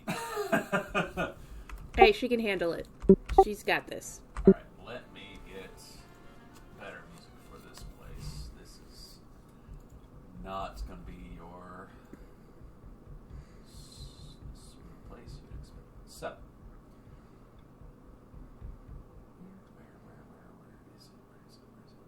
is it? I'll go that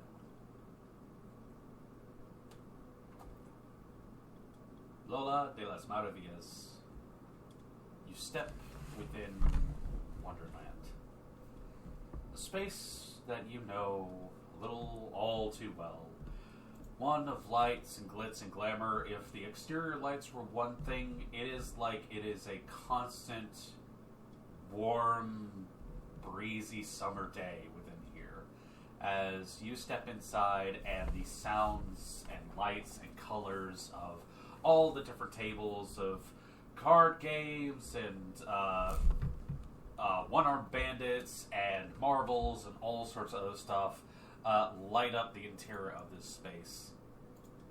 There is hardly a shadow within that anyone could possibly try to filter around. You smell the perfumes on the air that filter in through this place. This space has been designed to ensure that people who come in thoroughly enjoy themselves. And a little bit more that you know, perhaps not even their original intent. You step inside, you see people gambling away many of their savings on craps, and you look over, you see as someone flip over a set of cards, they lose so much, as the particular dealer there is very, very slick with how their sleight of hand works. Here and there you see croupiers, you see the chips exchange where one very particularly bored person has their day interrupted every once in a while with a very desperate man coming over trying so hard to get just a little bit more for another hit. You see waitresses carrying around trays with what look to be cocktails and empty glasses and other sorts of things. Also little cups with like extra chips on them in case they need to be like, here's a little bit for more luck. They're dressed in very, very not modest, like very Tinkerbell-esque sort of dresses that come down are supposed to evoke the idea of this place. Fake wings on all of them! That one detail you know for damn sure, not a single one of these people. A lot of these people are human, half-elves, that sort of thing. You know, it's hard to hire Fae when there's not actually a lot of Fae around, and if they are Fae, well, they ain't going to be working down here. But as you make your way in, you hear the sounds of a band over on the side playing music, kind of whipping people into that little bit of that maddening frenzy of just people who are being pressured to have a good time. It's a hustle. Your dad's business is a hustle. As once has been pointed out to you, I'm sure a lot of people have heard this statement before, those people have your money in their pockets. And baby, this machine was built to make sure they got your money. You step past a lot of these little gambling hutches and tables and all sorts of other things. You're escorted by the two incredibly large, burly, muscular dudes who may or may not be human bodybuilders, as you're led with a red carpet forming in front of you towards a few stairs, way towards the back. Cigar smoke hangs in the air, drinks are being sloshed around, waitresses are laughing a little too salesman-y into people's ears, and people are just here on their grind, just believing that they're enjoying themselves. Lola she glides through. This is not, she's been here many times. She walks in like she owns the place because she does. So she just walks through, head up, smiles at a couple of the waitresses.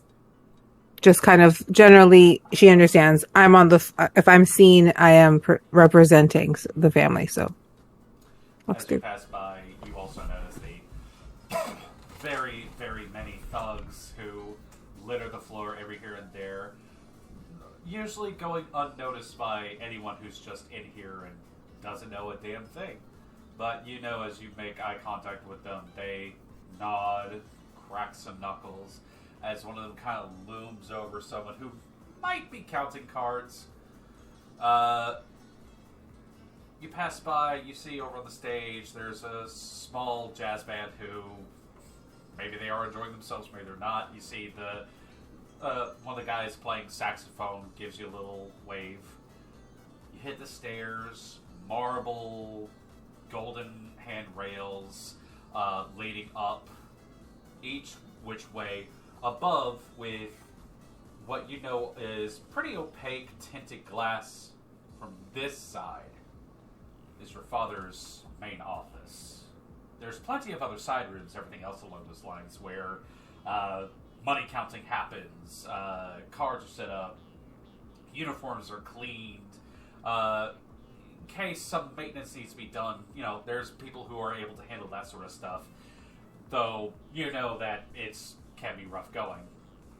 But you hear the sounds of your shoes clacking against the marbles, even with the carpet having to fade out at this point. You're brought around more thugs back here, a little less professional looking than the ones who are down on the floor. Look like they laugh about some sort of joke. But as you kind of approach, they see you, one of them elbows the other at this point.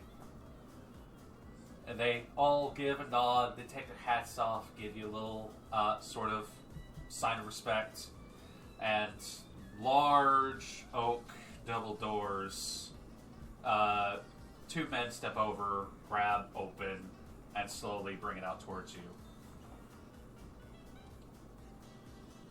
The interior of the space is more akin where the rest of the casino was like a fun summer day with fireworks and laughter and picnics. politics and, attention and lascivious natures galore, it is very much more business within this space. Not to say it's entirely rigid, much like some of the cubicles that would be in some of the business offices and that sort of thing, but very much if you have to step in within this space, you've either done fucked up or you've been personally requested.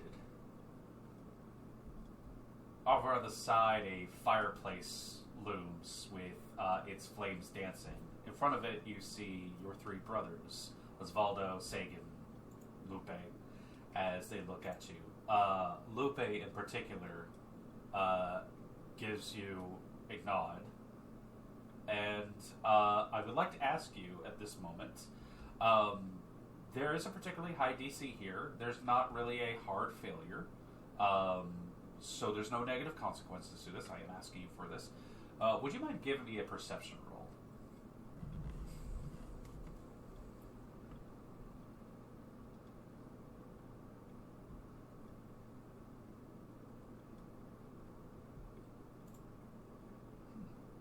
Oh, we got some explosions going. Okay. With a 17, Lola, would you have taken time to, before you enter, do any touch-ups or anything else along those lines?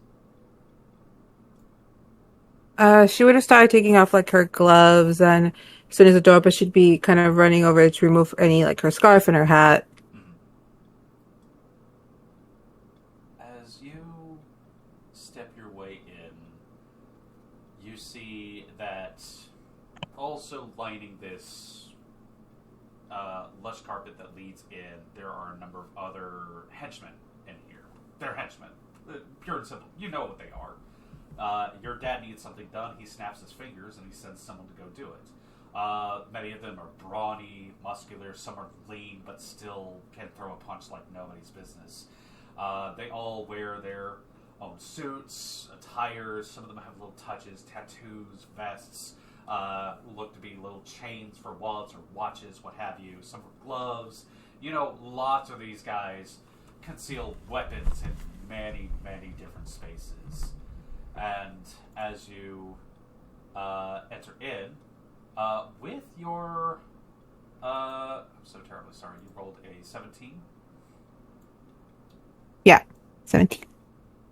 One thing you would notice, and this is about yourself. Did you do anything special to those little wings of yours? Not your own personal wings, but the wings you found. She probably has them like still in her hair. Nothing crazy special, just kind of she would let them out in her room while she was showering and then would have let them stay, but she felt them kind of just fly into her hair. She's like, "Oh, I guess you're coming with me." You take a brief moment. The little one of these moves, brushing a little bit of your hair back. Those wings are not there. Oof. Right. Not a big deal. It's just they're not where you remember them being last. Got it. But they couldn't have gotten far. I would say you probably figure something has happened between the time you started walking up in here and now. Alright. Just a stepping inside. It is dark in here, aside from the light from the fireplace, a few dimly lit ambient lights. It is like a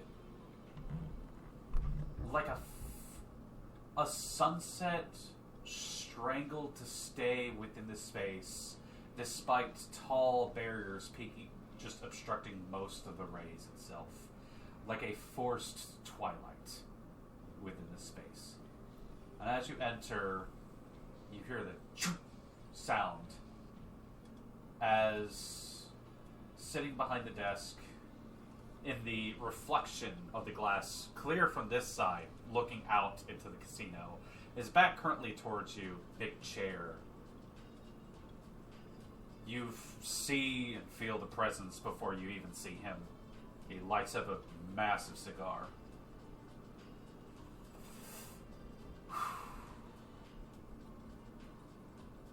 Is that you, daughter?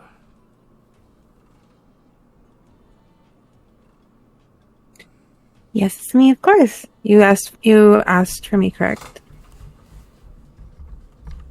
She kind of walks over to the desk.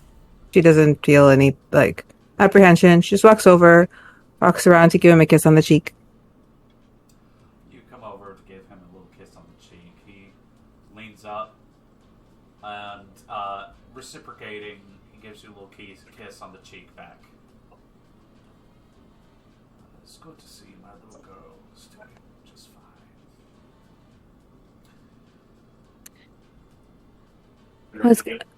I know I've been gone for a little bit. It's just, you know me. Yes, I do know you.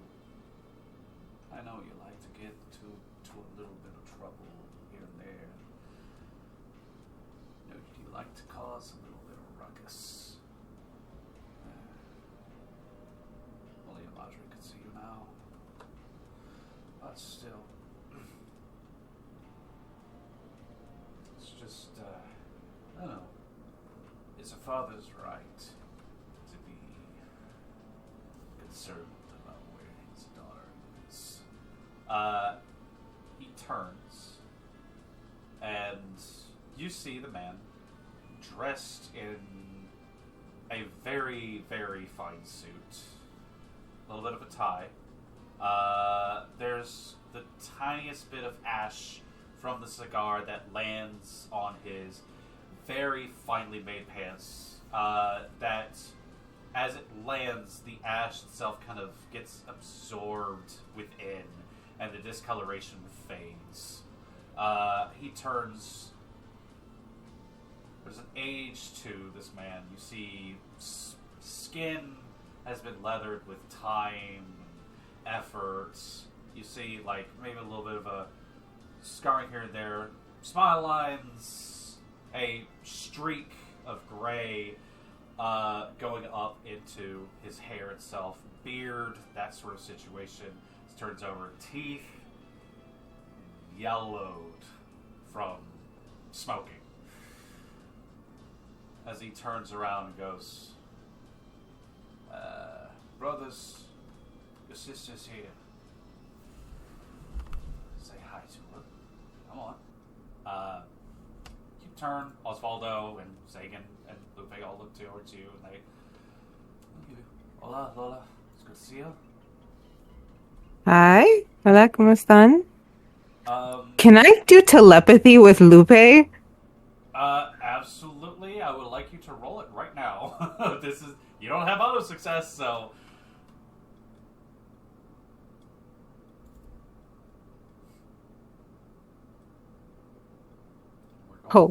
Wow. Nope. Yeah. You go to enact your telepathy, and in the process of making a short move, you see Lupe look you in the eye and does a little head shake, and but like mouths a little bit of like, I don't know what's going on. She kind of just takes that, fixes her face, is like, pues siempre estoy feliz de ver a todos. I'm happy to see everyone, but Appa, what's going on? What you need? Why is there it feels like there's a ceremony or a ritual going on today. If you wouldn't mind, I'll ask for another perception check. If you want to do like an insight or a general like noticing around if something's amiss, that sort of thing. Yes. This is because she's starting to pick up on some cues, and she wants to make sure she's correct. Something's a little off. Something's a little weird. So, you said perception? Yes.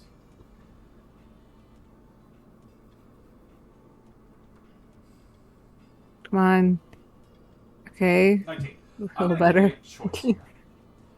Would you like to get insight or like a vibe check on what's happening around you, basically going off of your brothers, who are not going to do a poker face to you for the most part, maybe Sagan, but Lupe or Osvaldo, or Yeah. Do you want to perhaps notice something in the room that might be amiss? Your call. That The second. I want to know something in the room that might be amiss. Because this is starting to feel familiar. So she wants to know if she's right. There are a lot of people here. Yes. Generally speaking, whenever your dad is here at work, there's usually a bunch of these stooges milling about, either doing things, cracking wise, or just sitting around waiting for orders about whose skull to go crack, whenever your father needs it. That being said, you still do a head count. And as you stop taking notice, your father takes a few puffs and says something casually about if you'd like to have a drink or something like that. He goes and gestures for. He has a certain wait staff member here. Do you know what a Sir Nevlin is? It is a deep gnome. It is a underdark sort of gnome. Okay. So you see this little guy, this shorter man, shaven in a monkey suit, so to speak. Very much a butlery sort of guy in this space. White gloves. You see him go, "Give my daughter something to drink, would you mind?" And he nods and looks towards you, doesn't even ask anything, but is waiting to hear if you have anything that you would like to drink.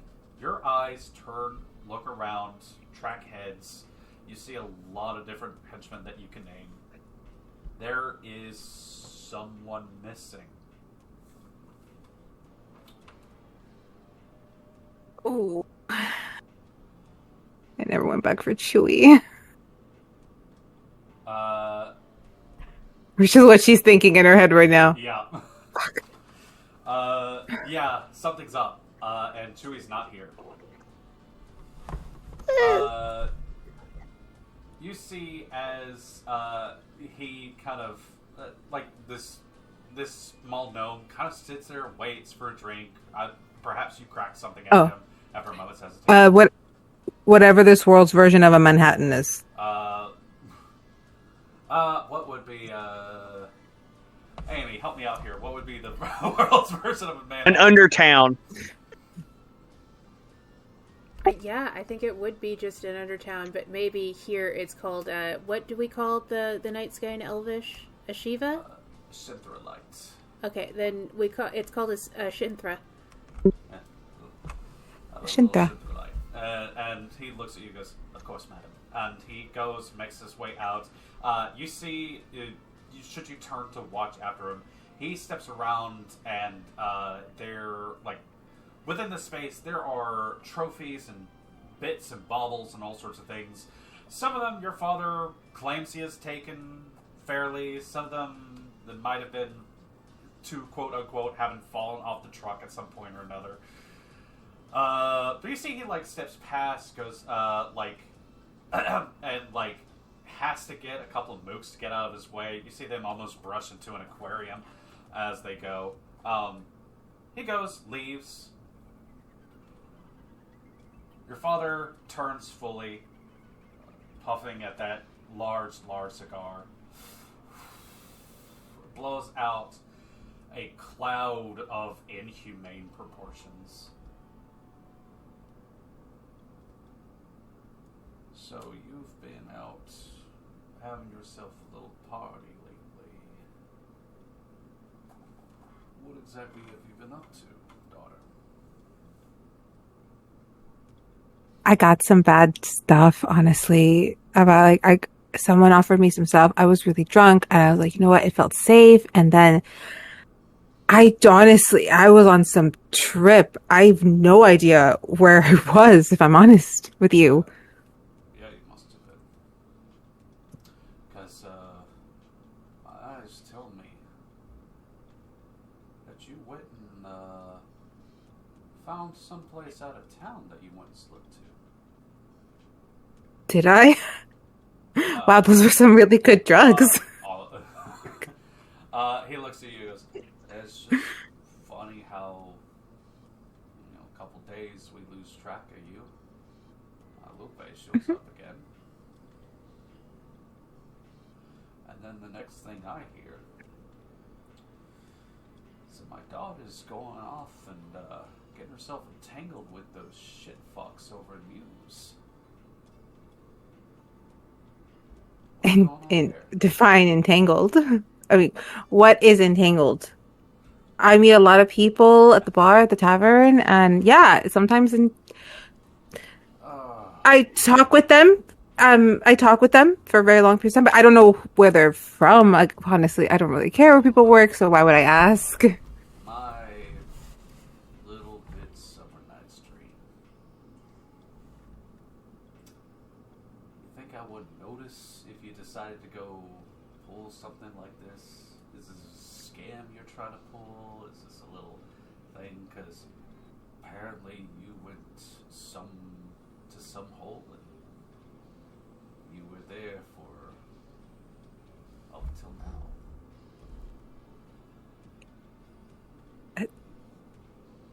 now. I'm telling you, bad trip. I don't know. What else do you want me to say? So, I would like to have names then, because from what I understand, this must have been a few hells worth of bad trip. Because from what I've been told is that you just up and decided to go into these caves and put yourself in danger.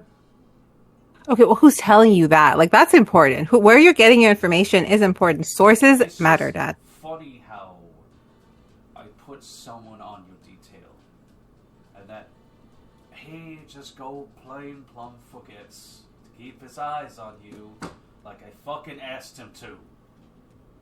You can't blame Chewie. I'm quite slippery when I'm, on a bender. I know. No.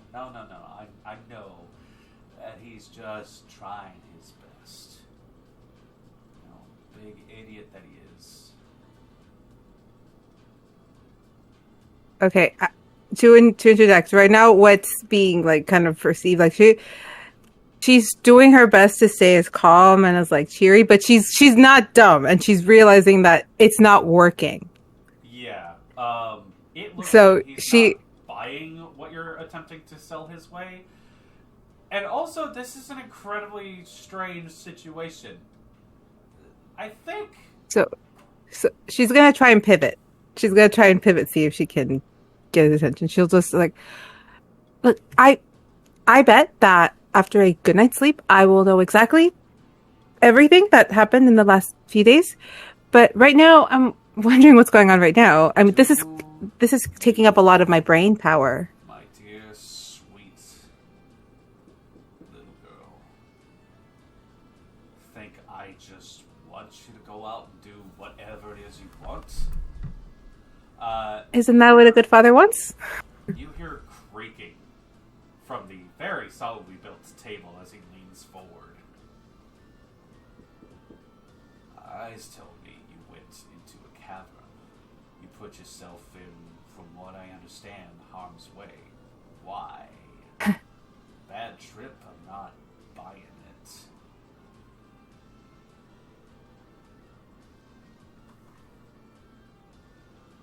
Okay, yeah, sure. Okay, I wanted a different type of high, and that seemed like a lot of fun. I, was hearing people talk about it, and that it was a lot of, crazy stuff in there, and that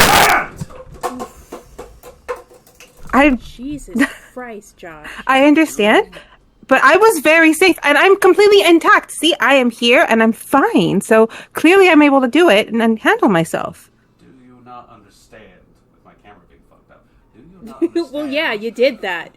Just a second. You did that. I was gonna Scared the elaborate. piss out of me. Is it frozen for Calm everybody? the fuck down. Alright, And so, no, dude, we're fine, we're good. Josh, I'm good. I'm good. If you're good, Okay, then it's I'm fine. without your. Because I will get him if I need to. No, I am 100% really good. We're good. Hear him slam his fist on the table, and whatever mood anyone else in the room had in this moment just is shut up, and just, if anyone were to peep at this moment, they would probably be dead by the end of today. You see him turn from this sort of rage, this deep color in his face starts to fade back into his usual skin tone as he just... Do you understand how important you are to me, daughter? And that I Of course. would be devastated if something were to happen to you. Yeah, of course. Again, you know me, I'm very impulsive. I cannot... And like I said, I'm fine. Everything worked out fine. I cannot impress on you how worried I was these past 2 days. You got up, you may or may not have been under the influence of something, and you went to that fucking... what did he say? The labyrinth. Yeah, that fucking place. Very controlled. They had done surveys already. They had most of it mapped out. They even had teleporters. Okay, it was basically like a walk in the park. It sounds like it was... Can I roll deception on that, please? Yes, please. Please absolutely roll. Yes, this is a time to roll.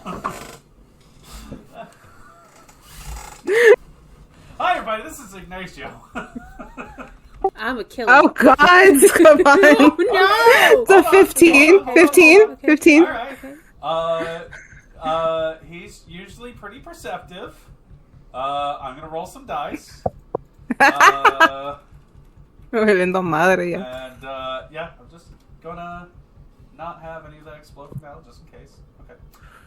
He looks at you, and yet, from what I understand, if Muse is hiring people like this, they expect it's going to be a dangerous place.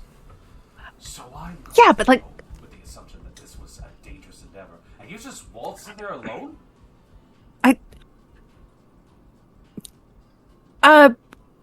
Some people were all going. I didn't really know them, and I just kind of followed. I would love Yeah, to know names. well, you know, me too, but we did code names, and we gave the code names. We thought it was cool. I was Nightingale.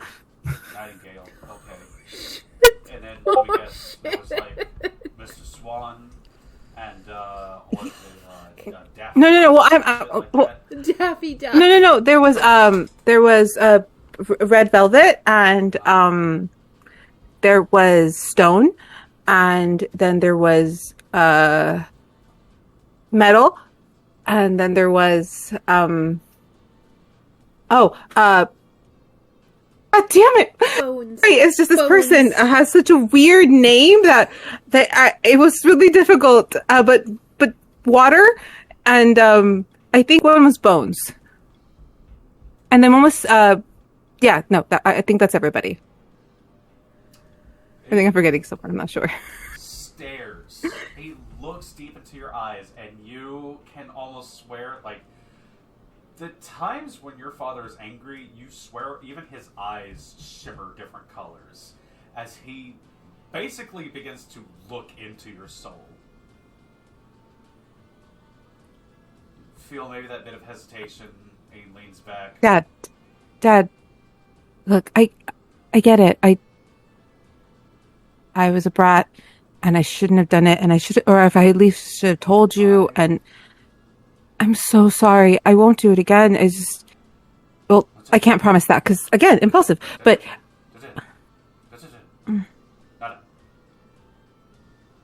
Okay, you get that? He leans over, and you see one of the bigger, one of the female henchmen in this place. Yes, equal opportunity for the most part. Except, certain ancestries. This big, brawny woman just go, yep, got it. And clips down, has written down all the notes, all the names you just said. Think I shouldn't say the right ones. And if they're a bad influence to my daughter, I'm going to make sure they stop influencing. And it suddenly there's like pressure release as he leans back and just rubs at his head with a lit cigar still dangling over everything. Hey, remember that people that I went with also would have had a vested interest in keeping me safe, and they did, because I'm here perfect, so I was kept safe. You wouldn't want to hurt people that kept me safe. Well, that was a good decision on their part, wasn't it? Of course. Of course. Good people. It's because they're good people. Okay, they're just like nice. I want to have fun and be a good person. Lola. I'm so sorry for raising my voice. You were worried. You know, I've told you this, that I promised your mother, your madre, that I would bring you home safe and sound one day. When she was there.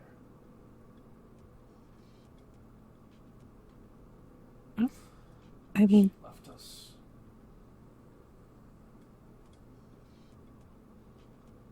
I've just been trying to find her again. I understand. It was wrong of me to disappear. I promised you'd be safe. That's that. And if anything were to happen to you, I would be devastated.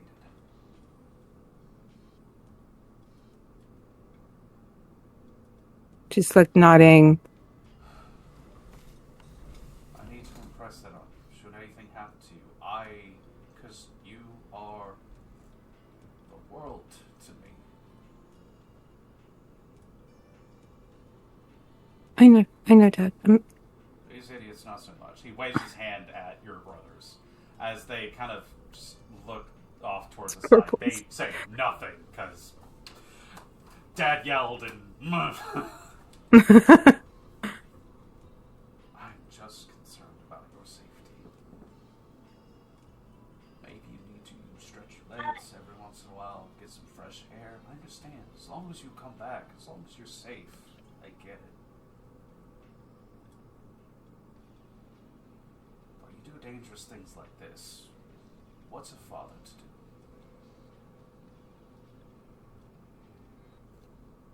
Well, naturally. But, I mean, about eventually, I have to make my own life, right? And isn't that what you want for me? It'll be a cold day when you take the family business from me.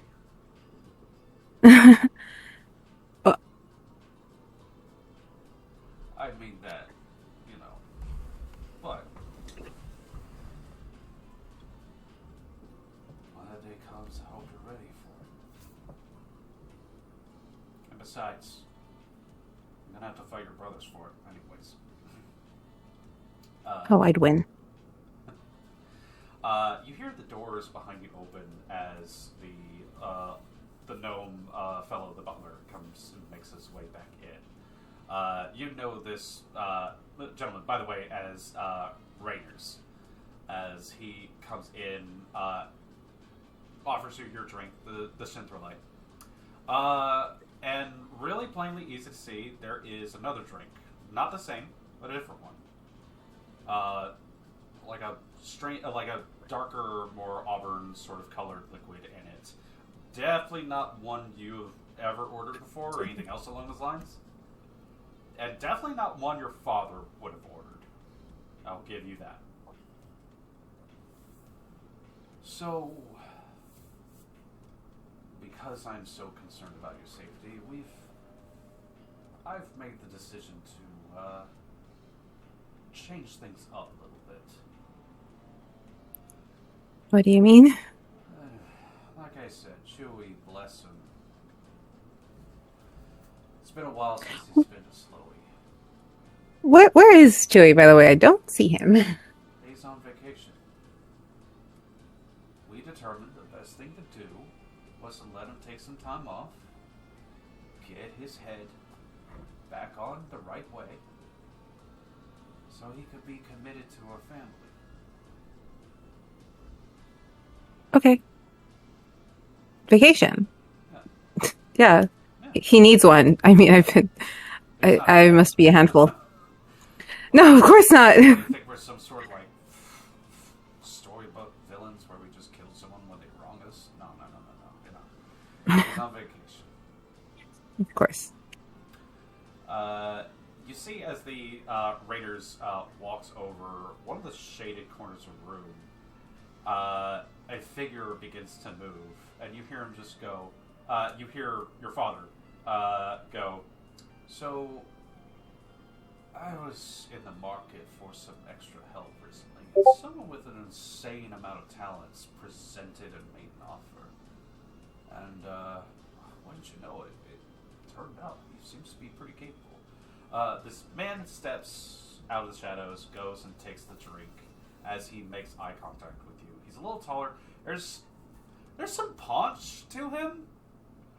You see he wears some unusual garments, kind of like a hooded cloak coming off his back. It is a sort of whitish look to it. He's got, obviously, some, like, armor on, but you didn't hear any of that armor move as he slunk out of the shadows. He's got some, like, bracers and van braces and other sorts of shit going on. You see, like, a knife tucked in at the hip, and this guy looks like he is a little armed for bear as he looks for you. As Ignacio looks towards you and goes, so I'd like to introduce you to your new bodyguard, security detail. This man's name is Tour. Apparently you named a pretty good price.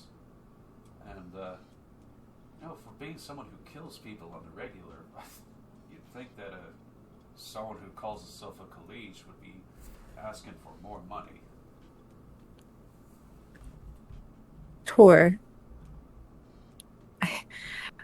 Look, I know that Chewy's on vacation, but maybe I could also have a vacation from bodyguards. I mean, if you make someone feel a little trapped, then that's when they want to be a little more, I want to escape, you know? Dad, come on, do I really need another babysitter? You see this man, Tor, stops, takes a small sip, but he continues to eye the situation. You also notice he begins to eye, he is in the process of just scanning room, and there is a moment where he is just sizing other people up within this space. Ignacio looks at you and goes, you will understand that about how worried I am that I want to ensure that you're looked after. Tell you what, we run a little trial period. I hired him. I might as well get my money's worth. He shows me that he can keep you safe. And maybe he could do his usual thing. You saw how he was just perfectly back there. This guy's a natural fucking... is good at shadows. What can I say? We'll be keeping an eye on you. Wow, you sure have an eye for employees. Don't worry, he won't be following you into the bath or anything like that. Well... He knows this place. You see Tor kind of... If he could shoot Ignacio a look, he would, but he doesn't. But you see, like tan skin, short cropped hair, shorn beard, everything else along those lines. His fingers, as he holds the glass, there is a pair of, like, golden and, like, jewel-bedecked rings on his hand. But he gives you a polite nod and just goes and takes another drink from this. Makes a face. Before she turns to, like, fully acknowledge him, she's like, her final plea. I have plans this week. I'm gonna go shopping, and then I have a party. It's gonna be so boring for him. Mr. Tor is gonna do a fantastic job of making sure that you are safe as you do so.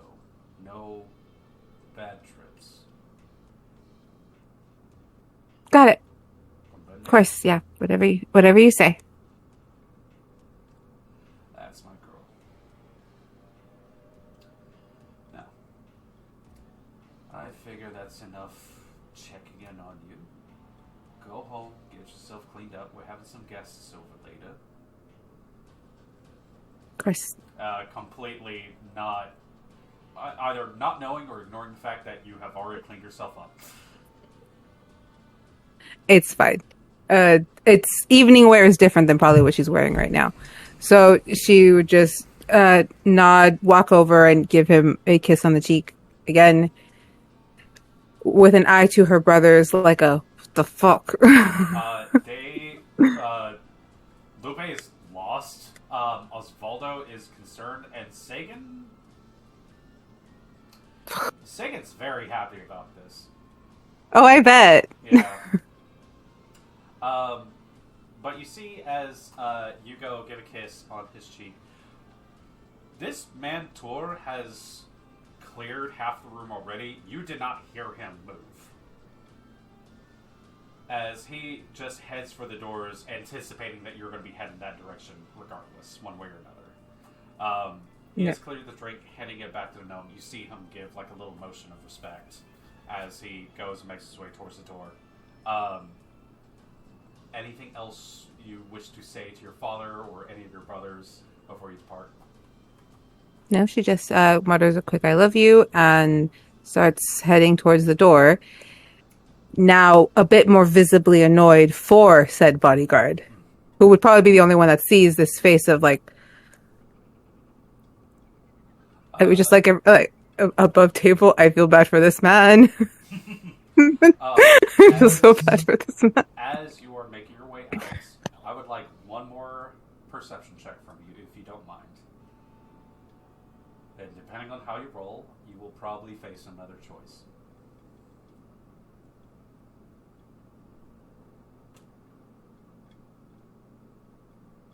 He's a 7. Okay. Mother. Let me roll something real quick.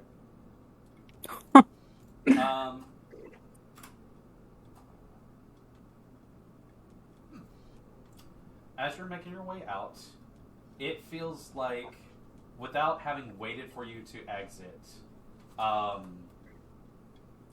business continues for your father, your brothers, the loyal stooges, what have you. And they begin to speak, not loudly, but at the very least moderately enough so that they may carry out a conversation. But there is a few things. There's a lot of stuff going on here. So I'll ask you, there's a bunch of things you can pay attention to. You could try to pick up what your father is bringing up to someone behind you. Not that you're directly looking. You can try to eavesdrop on something that the henchmen might be talking about or joking. Or the mystery box. One more detail that might be overlooked.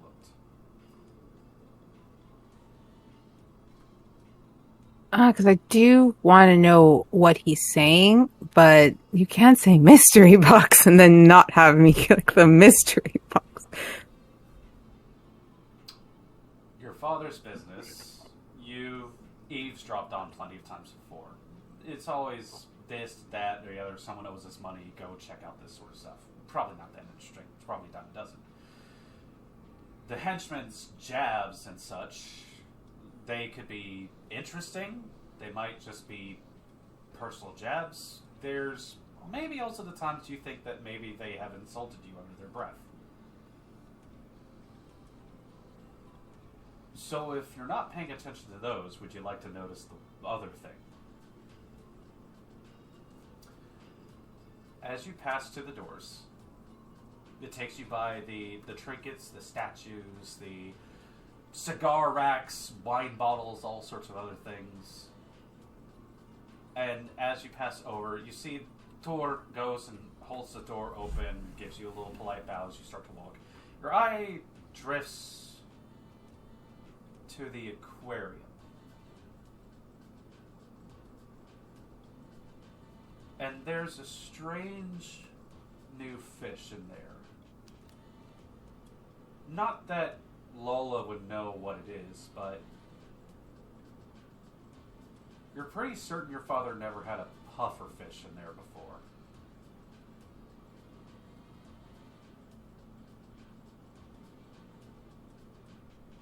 Got it.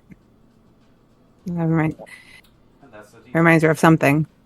Reminds her of something. What that means, unfortunately, the significance maybe eludes you. Just you fish.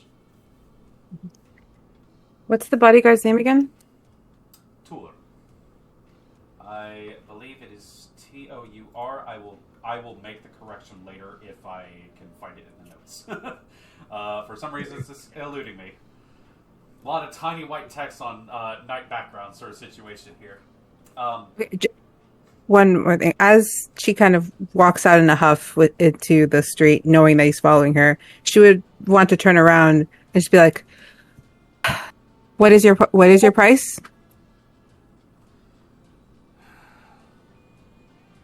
Like, how much is my dad paying you? Let's say at the moment your father's playing a good price. But for you, I'm afraid there is no price. Let's just say you are already paying enough. If you need discretion, you will have discretion to a point. Yep, I need discretion. Yeah, well, I am a young girl, and I'm a young girl who's, seeing the world, and I need discretion from my father. And I get the feeling you're going to tell him everything. Have you seen the world? I've seen a lot. From what I understand, you have never left the city. Well, I wonder why. That's very charming. Don't get in my way. And please, don't ask questions. And please don't bother me or my friends. He looks towards you. I will ask no questions. My presence should not darken your doorstep, should it not be required. But if need be, I will step onto the sea.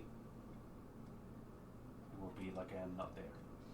And as he mutters this, have you been making eye contact with him during this conversation, or have you been walking with purpose? No, she's staring at him. She's like looking right at him. And he looks towards you. I have received very good money to ensure your safety. I intend to make sure that you're safe. If you choose to drink or do other things, I will make sure you do not imbibe too much. I take my job very seriously. Okay, no, first off, nobody tells me how much I can or cannot drink. One. I don't know what your All right, limits. my tolerance is legendary, okay? You don't know how much I can have. Then I will have to do a first base judgment when that time comes. Great. I understand this situation is not great for you. To be fair, this is not what I was signing up for in the first place. But I have done many counts of protecting people's lives, and I'm very good at it. She kind of just like softens a bit. However, I'm tired. your business I'm tired. is your business, and I will not tell your father what he does not need to know. Like the fact that you had plenty of other people going in that cave with you. How long have you been watching me? Who do you think saw you in the first place? Your father has hired me long ago. Okay. Great. But he deserves Well, thank you. to know everything. Fine. I get it, you're not an asshole. I should Yeah, hope. if you could just keep all of those people that you saw, you never see them. Even when you do see me with them, you don't see them. Okay? As you command. Thank you. Let's get home. If he has people over, I have to go tell the staff how to set the damn table. They always do it wrong. I will not be followed. And she- As you turn away and you hear that last line, you turn back to look, and he is gone. Batman. That's more disconcerting than I care to admit. Let's go. She just walks forward, puts her hat, her big glasses on, and her gloves, and she's just walking back home, thinking, I really hope they don't find them. I really hope he doesn't find them. You make your way back into the town, head back towards the casa, as you head out to a night of a new, weird, twisting knot in your stomach, perhaps. This weird new wrinkle in whatever plans you may have.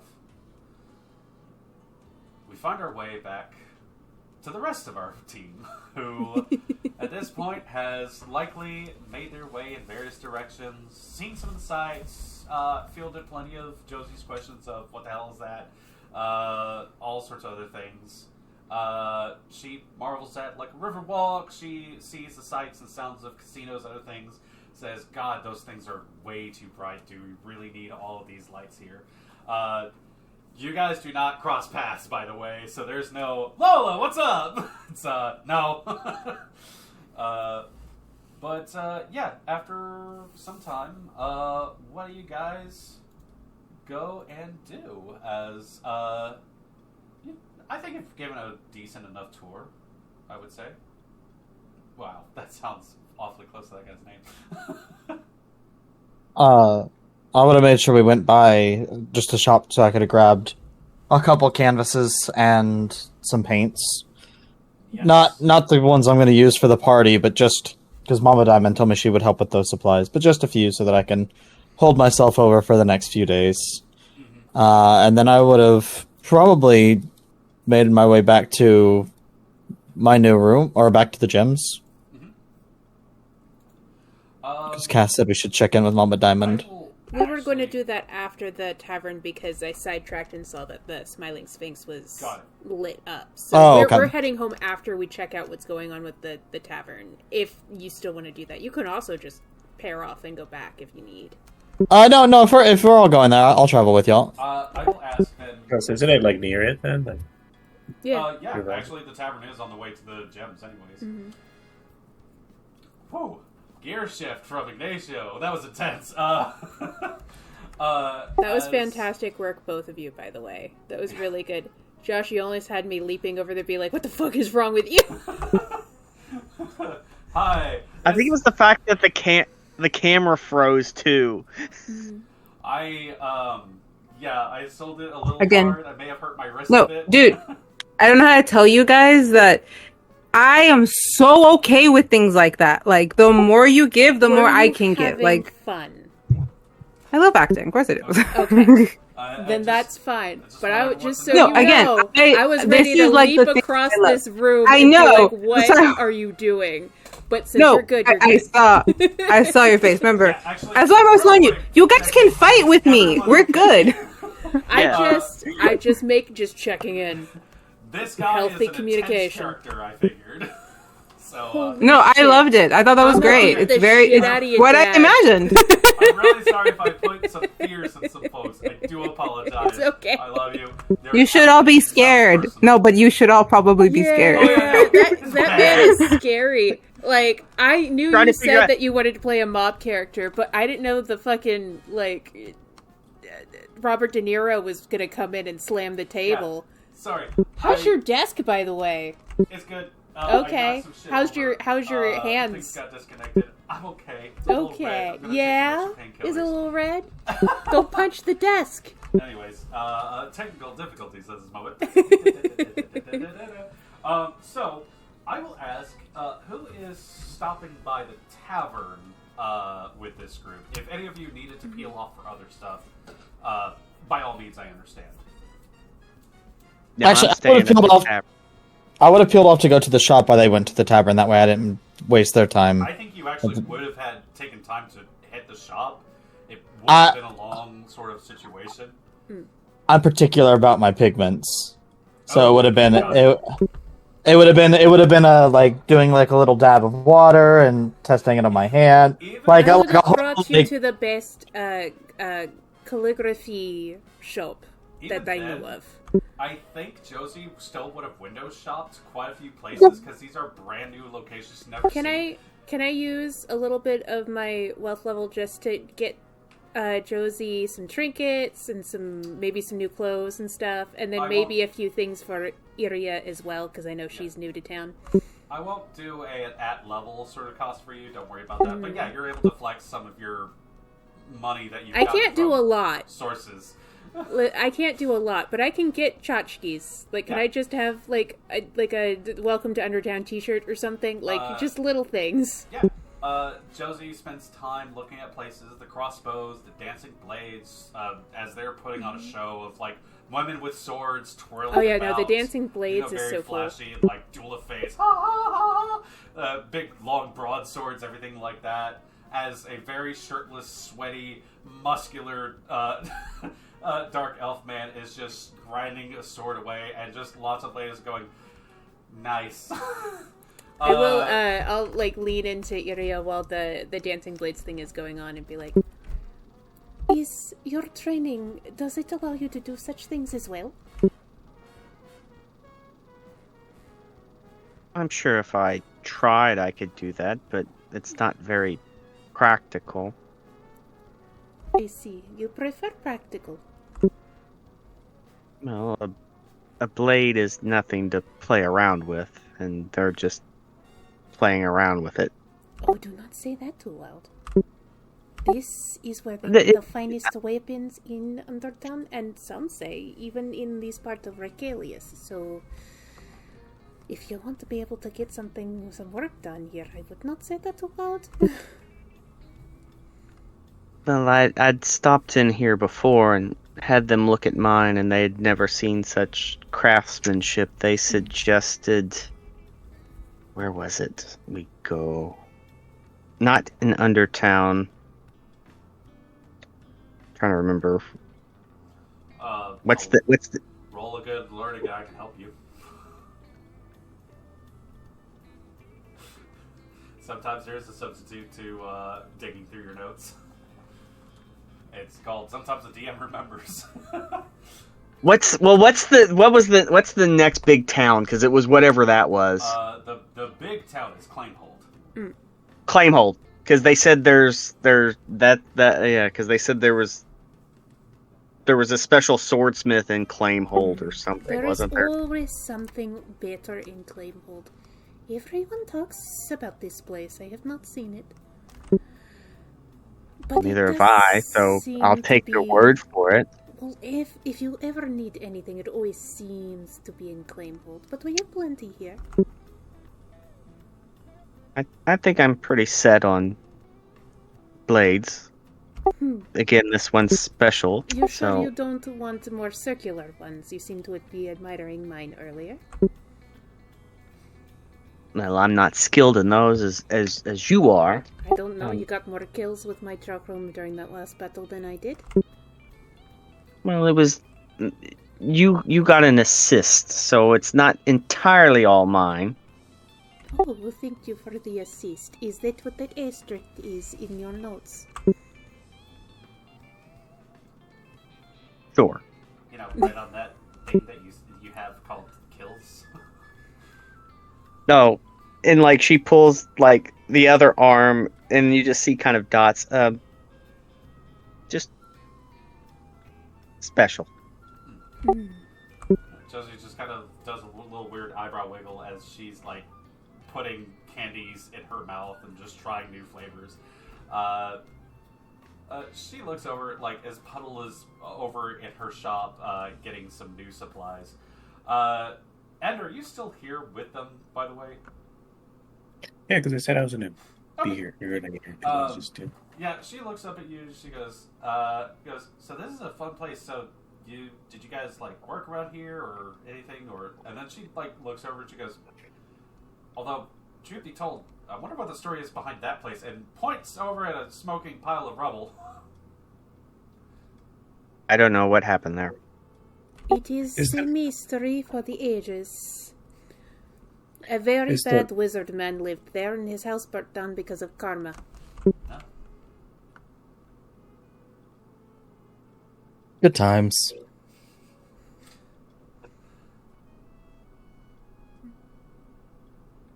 There is a nice cafe across the street from the burning building, or the smoldering building. And?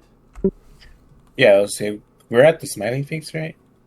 Not currently at the Sphinx. You're in the shopping district. It's a little bit ways down. Oh no, you were gonna go see Opus before meeting us at the Sphinx, or were you gonna come with us? Yeah, so you're not here yet. This is the tavern. We're at the Sphinx. I was gonna drop off. No.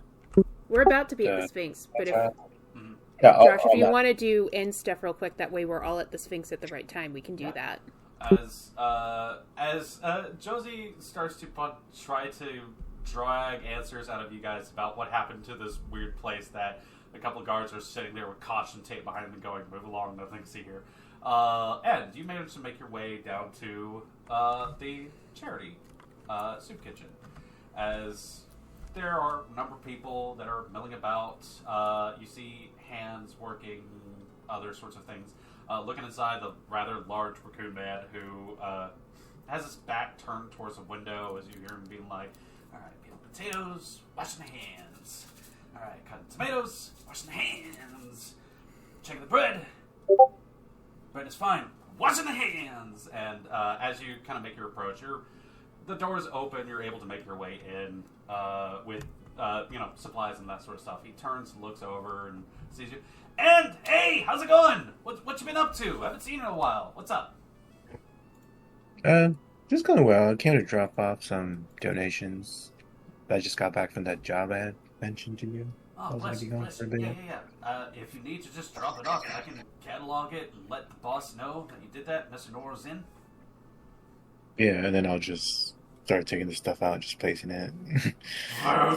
What's your food? What? Just again, are you miscalculating how much you guys would have to eat? Because, size difference. Got way too much food.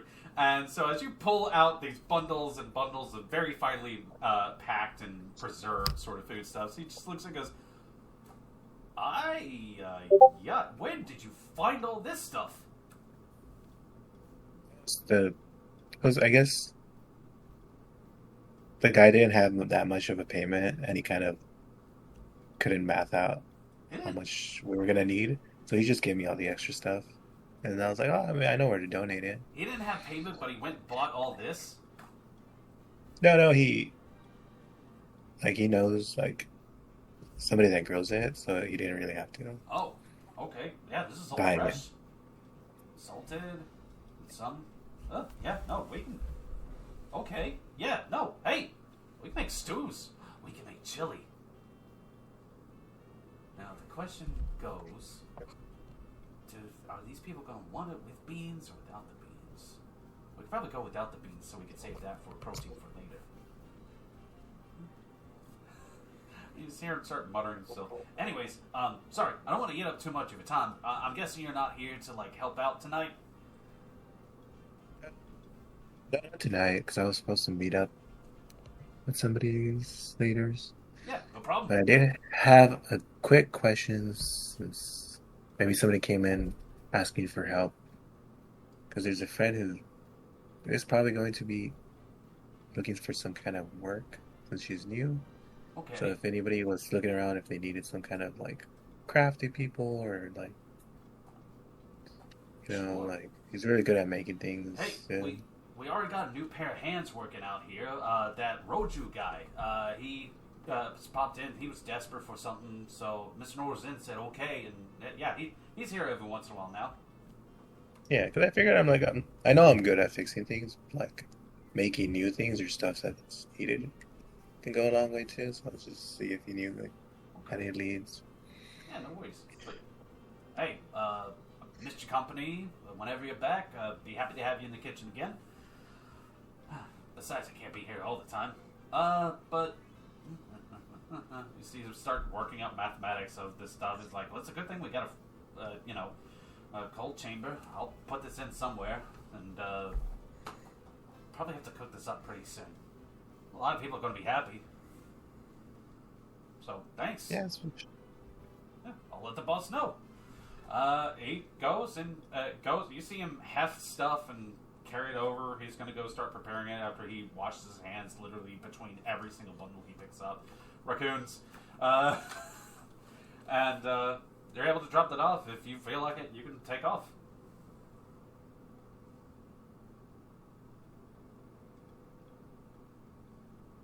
Unless you have one more thing.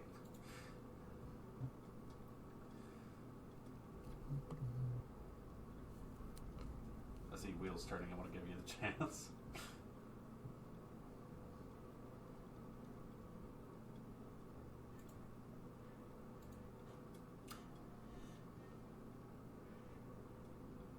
You good? I was saying something. I was like, how can I get there? Oh, I was gonna say if you. Well, yeah. No, it was just that. It was just if he had any leads for Josie, or because I know she can stay here, but I don't know how you guys busy you are. But Got it. I think pretty sure she has that covered. But Yeah. the job lead is probably more useful right now. Okay, got it. Yeah, that will be added to the potential list for Josie should she need help, assistance somewhere. Yeah. You pass a Just name better along. teach me to fish. No. Yeah, you're able to pass a name along. Should she come around, she probably has the heads up and will have an easier time getting in. Now, if her cooking skill is not great, that could be another story entirely. But, hey, maybe she has other ways to help out. You exchange pleasantries. There's a few folks who wave at you for having stopped by. They recognize you. They're like, hey, thanks. See you around sometime. You take off. You're able to rejoin your friends. As Puddle, you're able to get your paints and everything. Your crew gathers up, head off into the direction of the Smirking Sphinx. Wow. As you guys manage to get there, you see that it is thankfully less busy than the grand opening day, but it's still kind of bumping a little bit. You go step your way inside. Those of you who make your way there. Before we go inside, I just want to scan the rooftops. Yeah, it doesn't look like there's anything going on up there, except for like a few birds here and there. Okay. Roll perception. I'll give you that. Roll perception. You want something to happen? Maybe something will happen. Nothing's gonna happen. 11. There's a moment you thought you saw or heard something. You do a double take. There's no. It's Okay. not like a blade in the dark or something like that. It's more like Okay. You thought you recognized something and then no. Those of you who head inside, Sherry, I would assume you're also here. Just to let you know, seeing as you just joined us mid-break. I had assumed that you were with the crew as you were heading around. Those of you who head inside, bell rings as you make your way in. There's plenty of people who are within, having spirits, eating good food, that sort of thing. Behind the counter, you see Foamy kind of step back and wave at a lot of you guys, and your eyes maybe dart over to like the quest board right as someone grabs a page and just takes it elsewhere. Someone just snagged something. But as you look over towards the side, you see on the little pulpit sort of stage, not really, but the little catty corner stage piece where your friend usually sits. The Sphinx gets up, looks at all of you, and goes, "Full returned. Good. It's good to see all of you again." He hops down and immediately makes his way over towards you, like brushing past some drunk guy going, "I got it. It's a towel. That's the answer. Yes, sure, whatever." And he just makes his way over towards all of you and goes, "You're all good? You're all safe? You're all surviving? Yes?" Yes, and I believe that may be some part due to you. Was it your call we heard? My call? There was something in the cave, and there was a similar roar to yours that we heard that chased it off. Just a moment. Maybe we should discuss this somewhere more private. And you see he turns and leads, if those of you who follow, back into the employee areas where the large mirror exists. You hear Sir Esper. Good to see all of you once again. Hello, mistresses. And, a new friend. Greetings. You're not from around here, are you? And you hear Josie go, "Ha ha ha, what?" This is Josie. Josie, this is Sir Esper.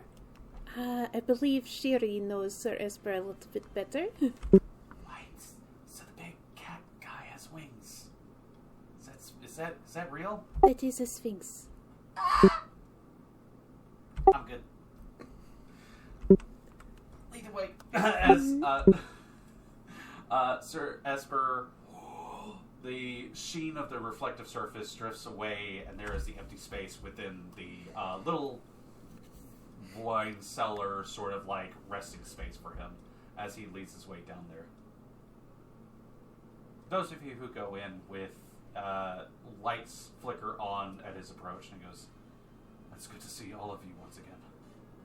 I don't know why, but I, for some reason, felt a strange dread the past couple of days. Are all of you all right?"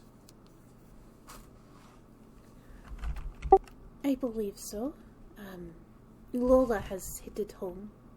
She said she was in need of some rest, but it was rough, but I believe we are all fine. Good. I don't know why. It's just the sensation of something being wrong. Please, if you wouldn't mind, if you're able to talk about it, tell me everything. I guess we all proceed to do so. But leaving out that one major detail. Oh yeah, we did promise not to talk about Yep. big thing. Although we did tell Arjunio to come find. Wait, I thought one, we're bonded, and second, that the Finks, Arjunio told us that the Fink figured out what they were or something like that. Oh yeah, that is true. Arjunio was kind of talking about, like, he knows about the Sphinx. Cass, you have stories of sphinxes from where you grew up. Sphinxes are protectors of Truth. lore and secrets and truth. If anybody's safe with the secret, it's him. And knowing what he has told each of you beforehand is that he will not openly talk about any of your secrets to those who haven't earned the right to hear it from yourself. I guess the respectful thing to do would be to give it to the Sphinx to help protect. Because you don't know, that's above table. We don't know, there could be some extra magic on top of it now to help keep it hidden if we tell the Sphinx.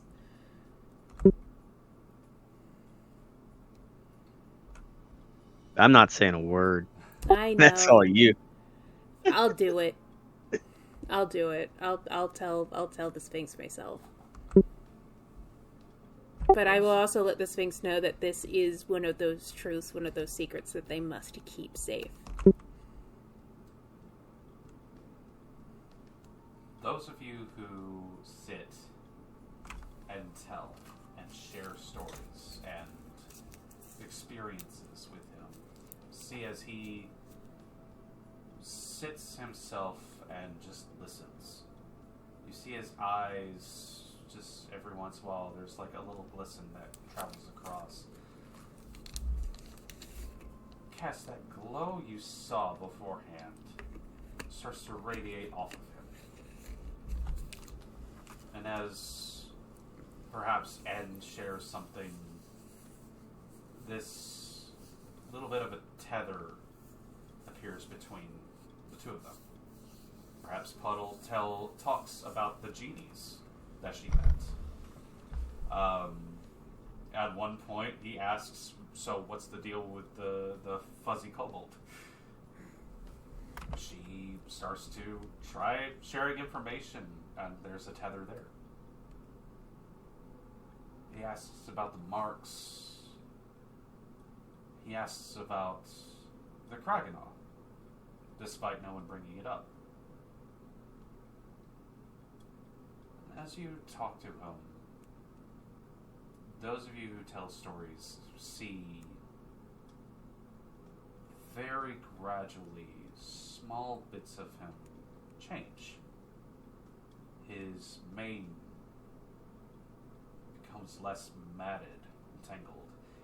His fur glistens just a little bit more. Some of the feathers look less frayed.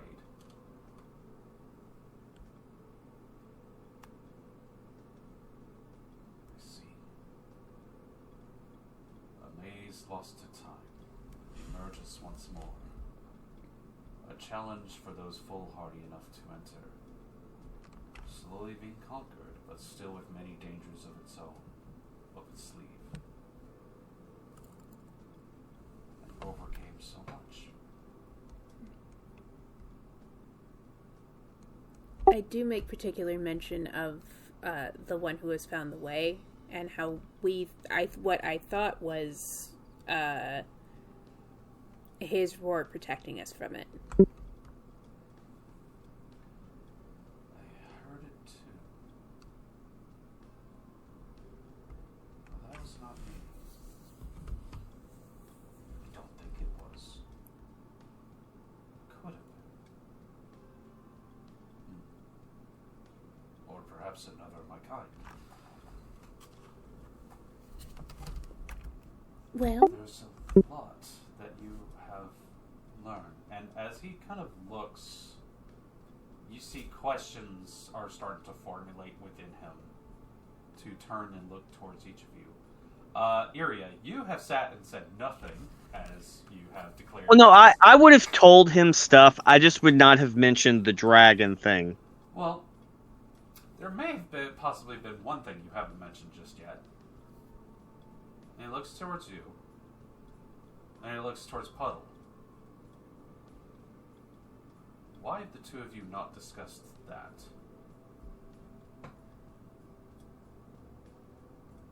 What is We haven't that? had-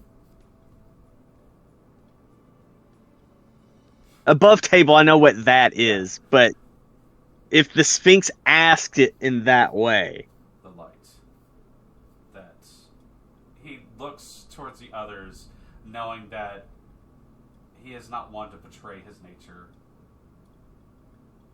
The light to sink away. Are you talking about the steps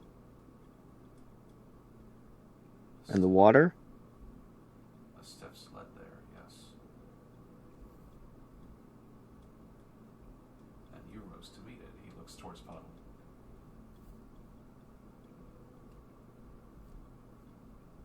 Well, we haven't had the time just yet. Well, Because after it happened, as others have mentioned, there was a ritual, so there wasn't a lot of time to reflect yes. on it. Old magic that surprisingly worked. I wanted to keep my focus on the task at hand rather than a dream that I wasn't even at the time sure that Iria had shared. I didn't see Puddle per se. There was another figure, but I, from all accounts, I guess it was Puddle. Yes, we have to have a little discussion about your behavior on boats. Iria has never seen a Iria. boat before. All I know, if from what Puddle's described a boat, I was just running up steps. I saw no water. Not Until- after that figure spoke to you. Yes. Yeah. I see. He lets that linger between the two of you. He shoots a look over at End.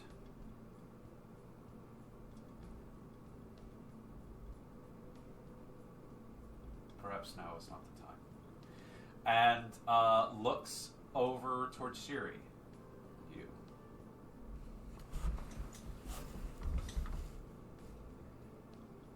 Why does his voice haunt you so?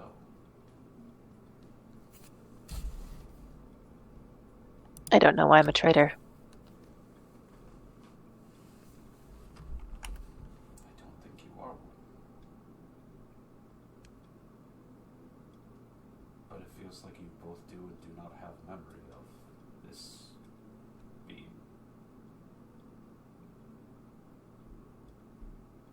I don't. I'm also afraid to. Sometimes You find the answers that you dare dread run away from, despite your best efforts.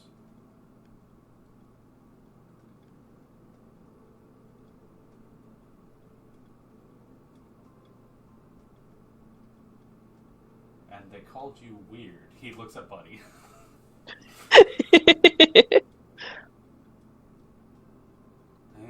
Weird. He looks at Buddy and goes, no, there was specification behind that. As if it was born of hatred, but not from knowing him.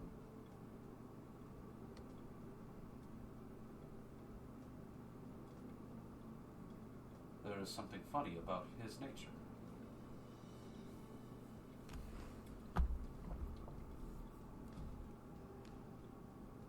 And my dear Castria, Yes. you've been running from that particular voice for a while, haven't you? You do not need name it. But it looks like you have found something to protect you. It offers some comfort. And as I always say, especially seeing as the sun is setting somewhere out there in that world, it is not the day. And I am glad of it. But Sherry, if I am overstepping, please tell me, but I know the future is usually my speciality, but maybe with some work I could perhaps help you uncover your past. I don't know if I'd be able to get all of it or any of it, but I could always try. Thank you.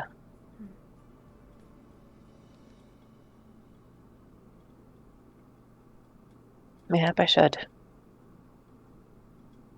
Only when you are ready and only when you want to. Thank you.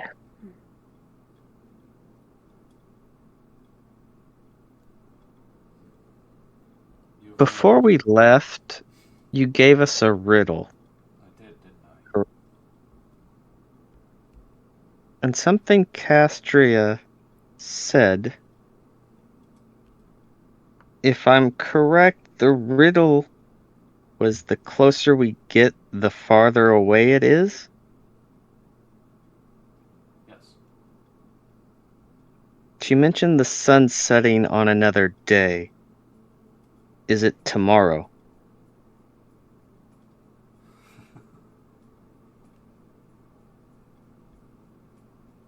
That's a very clever look. But no. Still, I appreciate someone cares for my little games. I care for them, I am just not smart enough to come up with the answer. No, apparently neither am I. But It was a beautiful sentiment, though. thinking of a riddle. The shadow? was- Sorry? Is it a shadow? No. For the shadow is always with you. But it can be far away depending on where it goes. And tomorrow is always the same amount of time, regardless.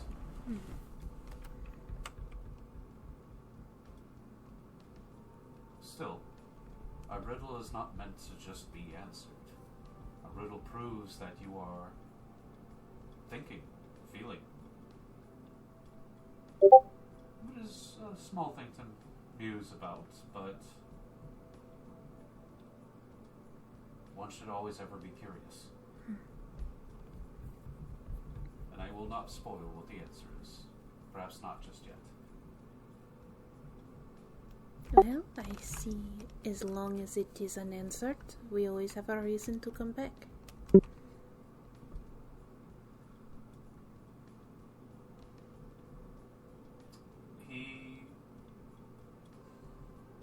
You see him pontificate about something, or many somethings, all at the same time. I have felt the experiences that you have all gone through, and as I have said before, I will not betray your trust. So you know if there is a man in a red robe who comes in? I will give him the side eye, but I will not bother the last dragon. And he has my confidence as well.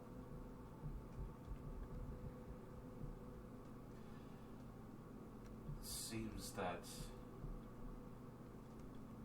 many figures move upon this stage. But I thank you all for sharing this with me. As I have stated before, we are bound. And mayhaps the time will come that I know more and can help all of you more. In fact, seeing as I have nothing to do but to offer drunkards and children very, very insanely easy riddles from time to time, I will be musing over your secrets and seeing if I can make sense of them. Should you have any questions, I would be happy to mull it over with you. Just gives a smile. Thank you. So, as I have stated before, your Sphinx friend, who unfortunately has still not found his name, grows in strength and experience with all of you. In a mechanical sense, as you level up, he levels up as well. Should you learn things, then share them with him. He also learns, and can share with you his perspective. So if you need help, this guy can try. But he might not know all the answers just yet.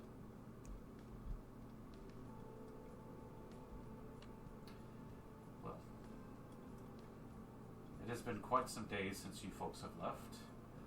Ruffle has left back to Beacon Gate, just so you are all aware.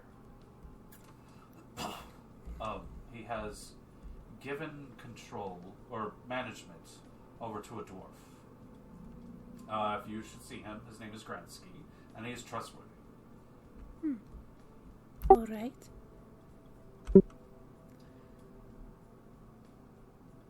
He stops and looks just between all of you. So many questions burning in his head. Too many. Just gives a little bit of a weird lion shrug. Time will tell. It always does. I should get back to Mama Diamond. I have been gone too long. Those of you who need to be there should go. I sense that she is anxious. There's a lot of anxiousness coming from there. I do not want to make Mama anxious. That would be bad. Puddle, will you be joining? Of course. I actually had a favor I would like to ask of you later tonight, if we could. Of course. And of course, Josie, if you would like to stay at the tavern, you're welcome to. But if you would like to come with me and Puddle, you may stay with me at the gyms for a bit. Yeah, we'll come see the big old treasure hoard, yeah. Well... And as she goes, she explains again that it's not a treasure hoard, that it's the gems are people, and the people are gems. Before you leave, your Sphinx friend goes, just a second. Miss Josie, come here. She goes, oh, okay. He doesn't bite, does he? It is alright. He is a friend. Only Maybe you asked me. What? As you hear the Sphinx chuckle a little bit, he puts his head to her, and you see a shimmer reflect over her eyes.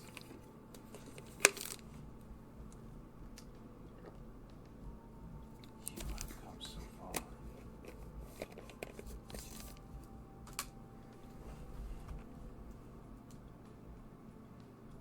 I'm so sorry.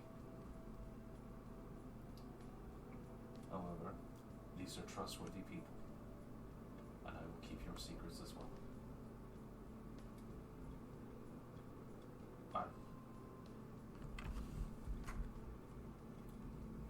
I'm sorry.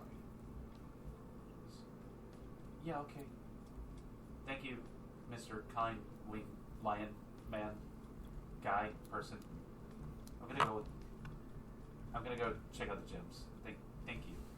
As she goes and turns and starts leading the way. Before any of the rest of you can move, you saved her life. She saved ours. She helped me, Puddle, and Lola out of a dangerous situation. I would still be at the bottom of that river without her. Something concerns me about the one who has found the way. I can't even begin to fathom what it is. My patron also had no idea what it was. So I guess I will turn my attention to this one. And as he gestures, those of you who turn to look behind you, the entity known as this one, who has been silently following you all this entire time, is within this space as well. The urge to do the wee spooky bitch meme is too strong, but yes, awesome, great, he's here. He's not like taken or lost somewhere. Terrifying, horrifying, visage, turning, looking at each of you. This one is followed, as he stated. I cannot always be there. I do not know why. Is this where I am to stay? Cass will look at Sherry.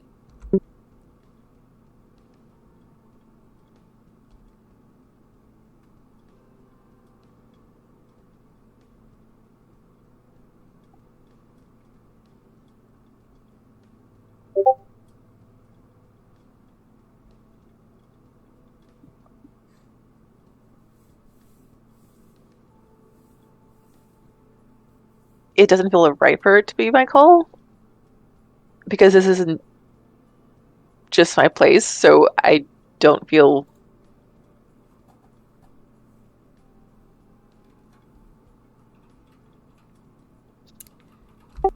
I shall turn to the Sphinx. Are you sure they're safe here? And you with it?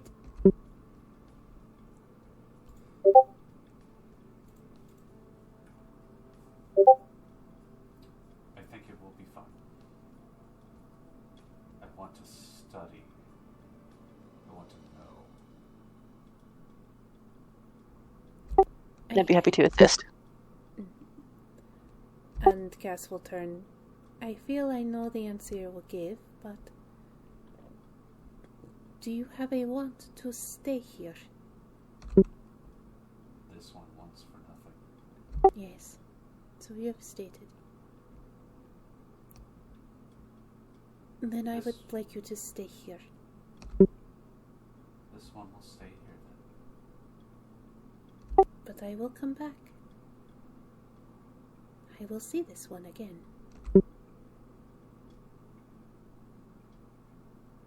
This one acknowledges that. She kind of reaches out almost awkwardly. She wants to comfort, but she doesn't know if this is comforting or not, and just kind of like clasps his hand and just gives a small squidge. You go reach out. You see its hand raise. It passes through your hand in the motion of bringing it up. And then when it comes back, there is some solidity. Like he's just not really there, but your body tells you he is. I squidge nonetheless. Switch. I should go. I have to tell Mama Diamond there's yet another person joining our little band of gems. get going. This sounds like it's gonna be fun. Josie says from like the top of the stairs. Hey, I met this lady, Foamy. She gave me this, and she holds up like what looks to be a big old thermos of coffee. Yes, there. That is coffee. It is a new thing. It's supposed to give you energy. Coffee. It's called coffee. Okay, yeah, coffee. It tastes pretty good. This is pretty good stuff. How this is many real good. have you had? Everybody drinks this, huh? Huh? How many have you had, darling? Oh, I've only had a little. What's a little? All right, Puddle. We have to get her. We have to get her back to the gyms. As she takes a big swig, you start to realize that maybe it's a bad idea for like a small energy laden kobold to drink coffee, perhaps. But those of you who peel off towards the gems are able to do so.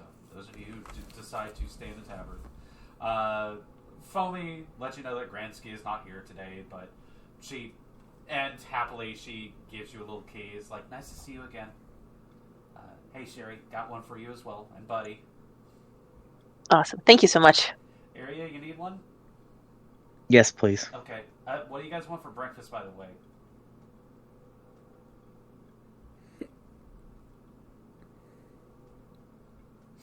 Omelets. Okay, yeah. I can do that. As she gets you guys your keys, she starts to whip together. It's not breakfast time. She's asking for next morning, just in case, because she'll be here then. And you guys are able to find your way to different places. I will say before she leaves, Cass does return the scarf. I know you do not want to be too far from this, and she helps wrap it back around you. Tucks it nicely. Well, hopefully it provided you some undercover. It was at least comforting. I do understand it. why you keep it close. Perhaps I'll tell you the full story someday.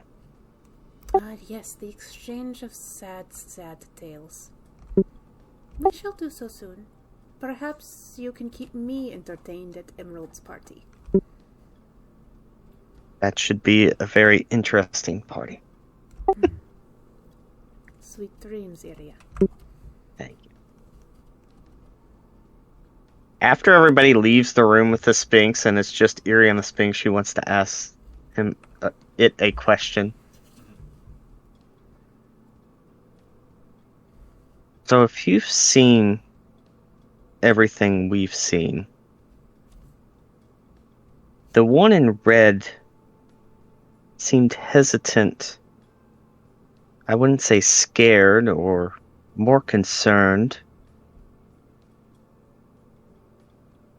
with what I am. Do you have any insight on that?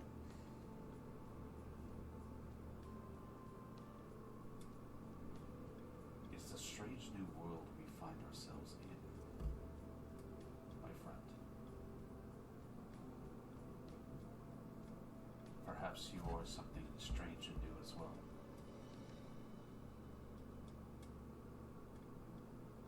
But while I may not have the answers for that, I have another concern. Where did you go?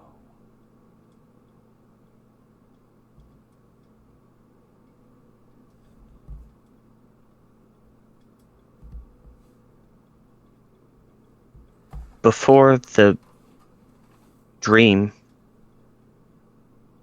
I felt I was at that staircase before. Steps. The spires, Steps. the stones. The woman in white. There is that, but that's not what I'm referring to. In the river. You slid somewhere. Where did you go?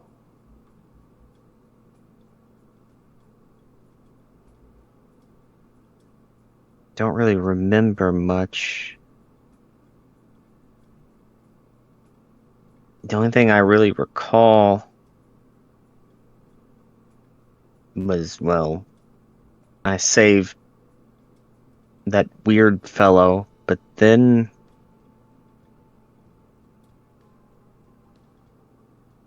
it was almost like I was fighting a shadow of myself.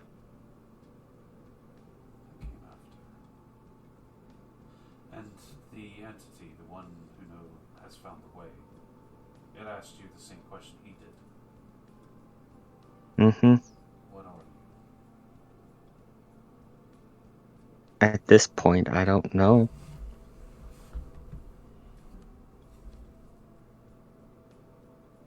It concerns me that someone of his nature was hesitant to be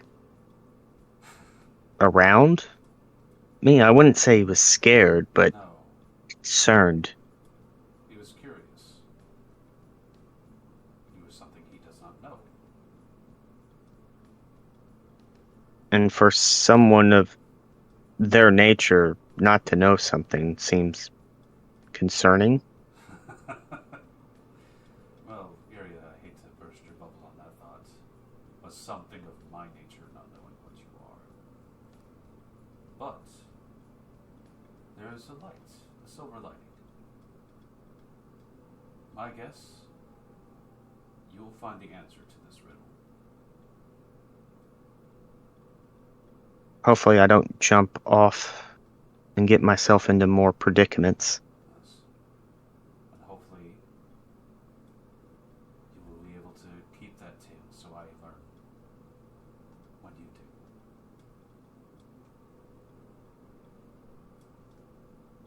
Thank you for the chat. That bird song did sound familiar.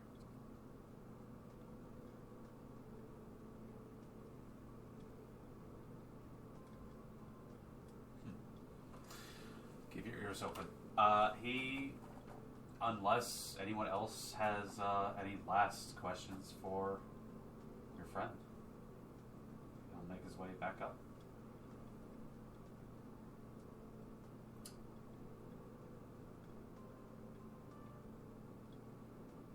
Is there anything else? We're not going to just run over the whole gems thing, but is there anything else anybody would like to take care of before we close our session here tonight? And don't worry, there is more to come.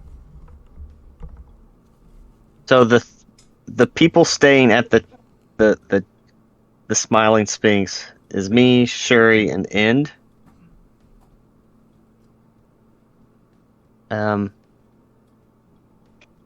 I'll go up to Shuri and be like,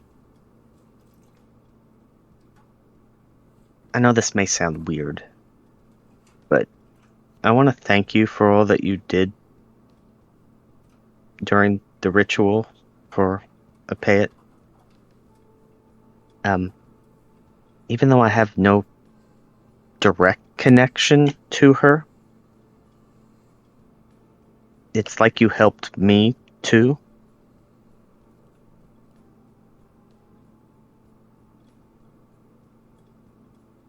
Because I know it's going to sound childish. What they are really means a lot to me. And you potentially have brought new life to their kind. And it just means a lot to me. And I just wanted to thank you. I'd rather I help don't know than hinder. I don't know if the others grasp the concept and probably think I'm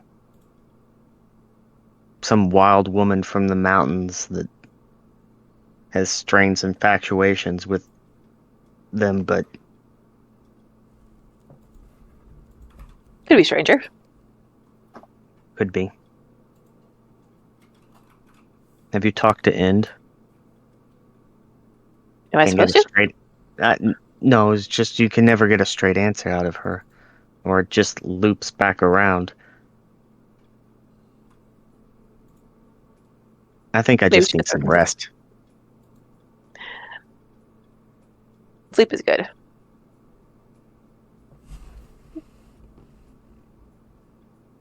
I'll see you in the morning. Though. Take it easy. She bows and goes up to her room.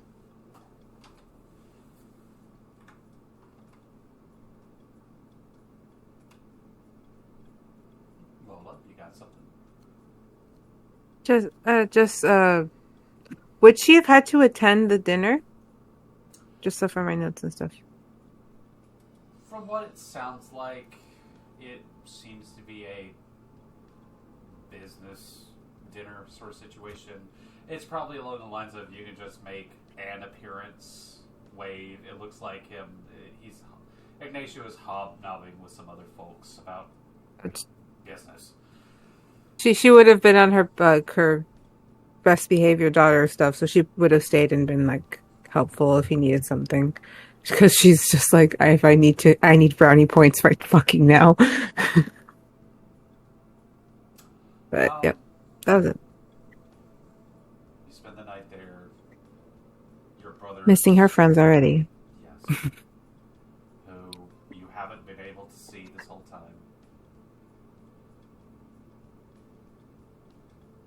There's word that one of your friend's fathers was able to go home. You were able to pick that up at some point.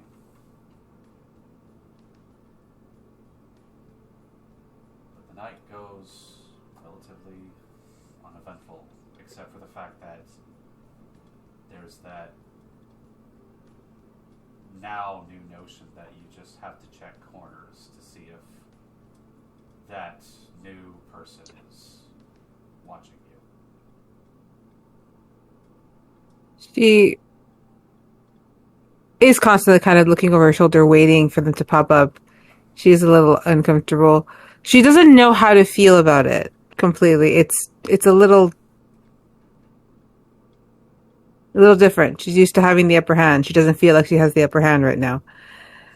Also, she's concerned because have the wings come back? They have been scattershot reappearing. Okay, good. But they That should be like checking them. Point, yeah, there are times where you just check and they've wandered off, but they come back eventually. Okay. They're like cats. Got it. Yeah. And sometimes you like look in, your purse, makeup, everything. They're just in there resting. Just around. I like that. Okay. But yeah, she would have just, after all of that, she just gone to her room and start like getting excited to go shopping. He's not in her room, right? No, you go into okay. Close the doors, Okay. you stop, look everywhere. It's not fucking like reverse Spider-Man clutching in the fucking Look corner. out my window. Like, I watch There's me a- sleep. No, you go check the windows. He's not out there or anything like that. Okay. I want to do something, but it's late. I don't know if I should do it. I feel like I should leave it. Do you think it could be? If you want to leave it, I mean, we can leave it. No, I think it could she be kind of like a wants big stinger. Yeah. I have. kinda wants to- And, She wants and to will see you if she can remember sneak- to do it next time? She wants to see if she can sneak out. That's what it is. Hey, if you want to see if you can sneak out, roll me an agility. And I'll ask you, where are you trying to sneak out to? She wants to be able to see if she can even get down out her window. Okay. And then like to the closest bar. She wants to see if he's all talk or not. Got it. Go ahead and roll your agility.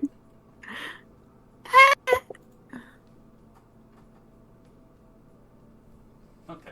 Oh, you son of a bitch. Let's roll something. Bastard. If something explodes, I'm gonna cry. Okay. I love that you guys can see what extra dice. Just are a poured onto mountain the of table. dice land on the tray. Oh, this is enough dice. God Or damn just it. like, fuck.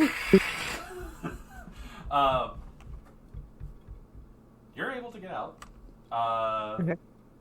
Thankfully, you don't have to go through the process of, like, tying your fucking sheets together. You have wings. So I can fly out. Yeah, that's why. you make your way out, leave the window open. Maybe you close it behind you as you leave. Head your way out there. You're able to get to the bar. You probably have thrown on new clothes at that moment. You're going a little incognito. Order a drink, that sort of thing. Go ahead and roll perception for me if you don't mind.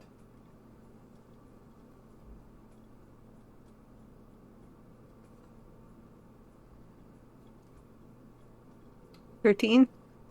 Okay. You did not see nor hear anyone follow after you when you left. All right. That doesn't mean that someone didn't, but she goes up, she orders her drink. She would have had she was just taking something with like a hood. She would just like move it off before she takes a sip of her drink.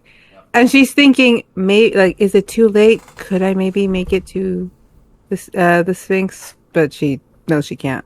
As you are sitting there and you have your drink poured, see the bartender turns back, has made a drink, goes, puts it on a tray, and just kind of flags over one of the waitresses, go grab the tray, carry the drink.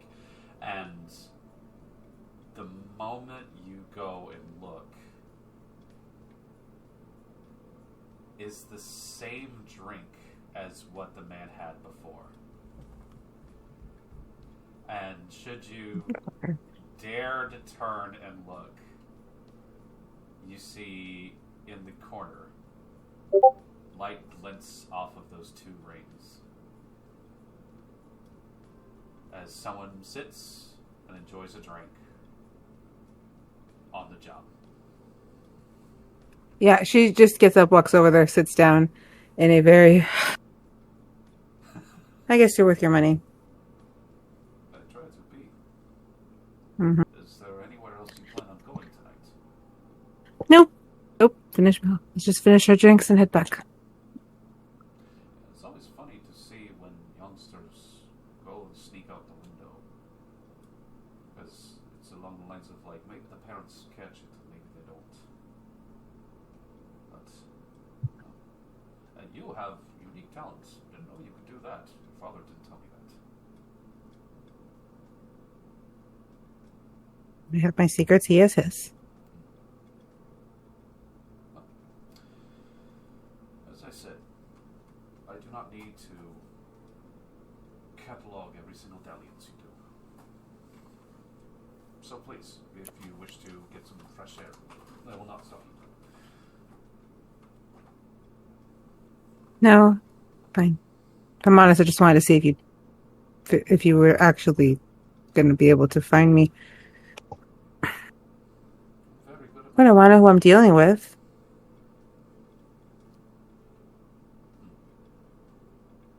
Well, I think enough has been said about me.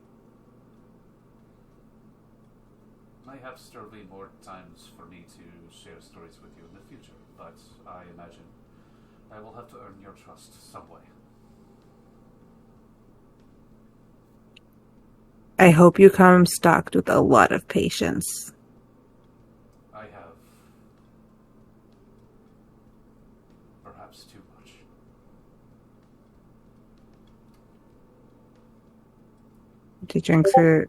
She had just downs her drink. I'm tired anyway. Pretty sure everyone already went to sleep.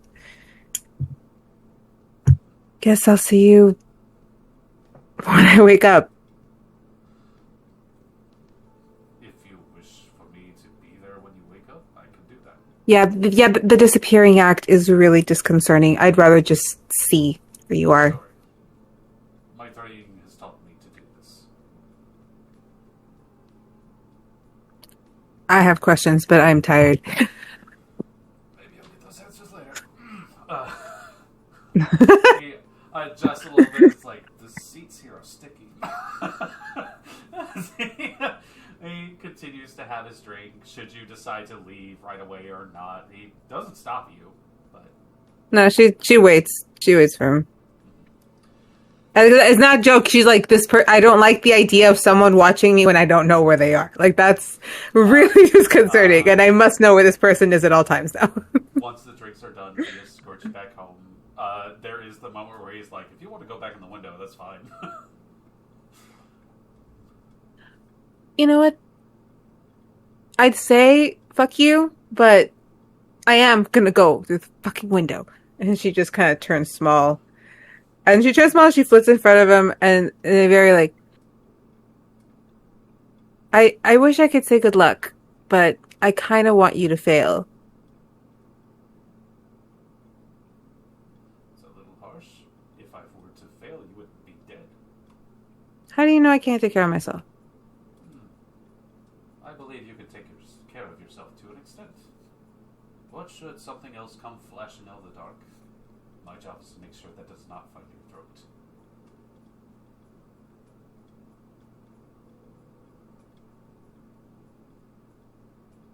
You don't know something that I don't, right? Like, there's not something going on that requires extra security outside of my usual dalliances. He leans in and goes, as I said, I believe I will have to earn your trust first. Well, that's a good way to start. Good night. And she flits up. You go flit up. He doesn't make any moves as you go open window, get inside, maybe lean in, just watch him for a bit. It's just like, don't there. like this. Yeah, he's just there. He doesn't like stare back at you as you're in the window. No, yeah. But it's just like along the lines of like you see him turn and just start kind of surveying the area. But eventually, you get tired and you have to turn away. Maybe the thought occurs to you to double check again. He's gone. But you're able to get to sleep. Anybody else have anything? You said we're gonna do the gem stuff, We will like do- the night of the gems next session. Oh, the gems is probably going to be jam-packed. Okay, because I wanted a scene there at the nighttime, but that can be for next session. We can start with that next time. I'm sure that's Then- fine. Yeah. I'll just leave it as we walk back to the gems. I look at Cass and I said, about that favor. Yes. I would like to dream tonight, and I believe I could use your help.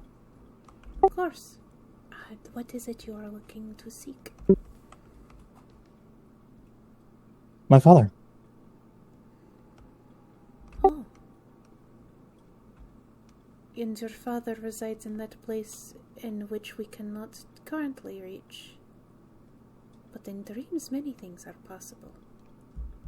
I figure it's worth a shot. I believe it is too. We shall see. But first, we have to deal with Mama Diamond and the fact that I have probably been worrying Jade sick. Yes. We have to introduce Josie and get permission to keep her, although Mama has never turned down someone who needed a rest.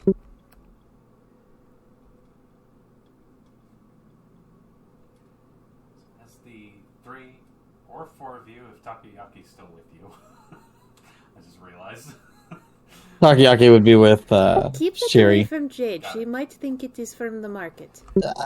That's Sherry's pet, not mine. Okay. Takoyaki's bucket was put down in this working space at some point, and who knows? A story for some other time. The 3 of you cross the bridge over to the grand, wide open gates to the gems.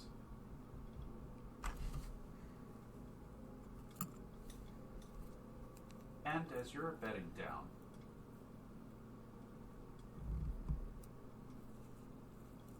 do you close your door right away?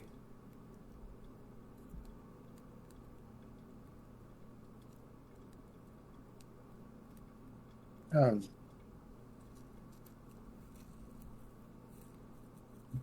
I mean, not right away because she likes hearing like the gossip, so it's like maybe there's something.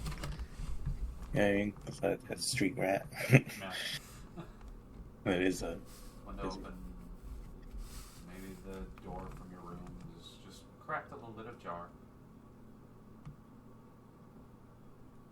You hear it pushed open. Not someone trying to hide or anything like that. Not someone rushing in to, stab. Someone just casually opening it.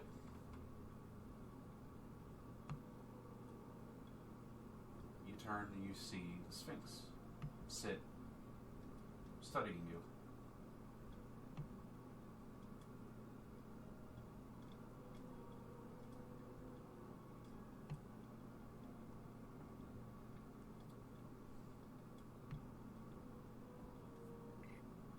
So what's got you so pensive? You have seen so much. And yet, you ask nothing. Is it because there are so many questions, or because you would rather your friends ask first?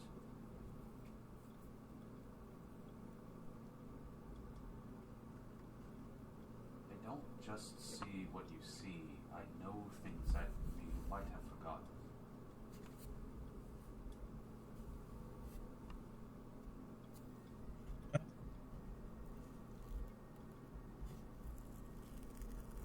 I don't know, like. I guess it's just. Learning things, I guess. I like learning new things, so it's like. I just think about it. There's so many ways that it can go.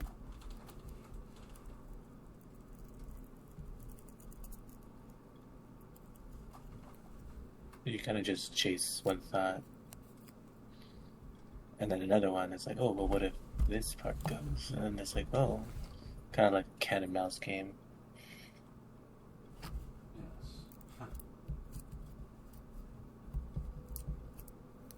And sometimes it feels like there's more than one answer to things, so it's. And beyond answers, there are more questions.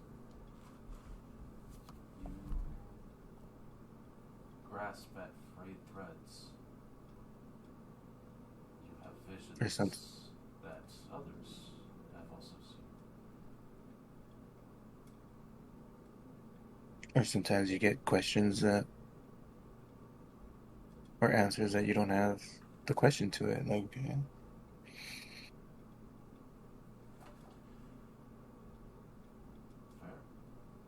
Well, should you have any questions, please. I would like to help you ruminate on that. And if I do not have the answers, you are a kind soul. Maybe there are others around you that might have them.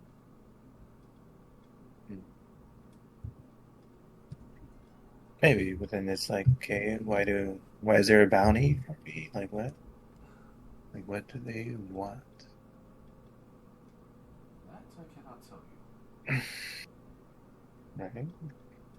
But the name. Maybe that has some meaning. Who knows? Maybe your other weapons, or perhaps your armor, or the woman who made the potions, or your work, your deeds.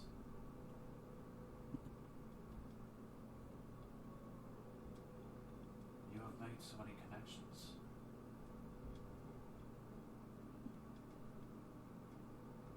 Capitalize on that.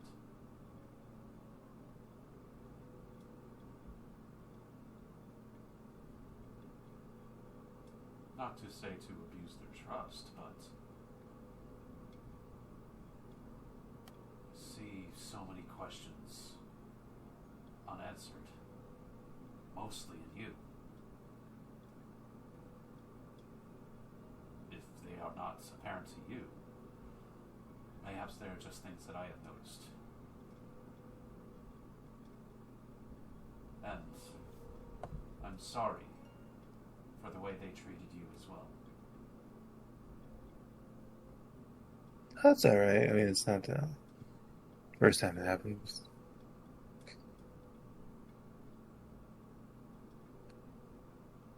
Plus, maybe it was something that just needs to happen. It's not like I was, even though I might have been tricked into doing certain things, that doesn't mean I didn't do things, you know?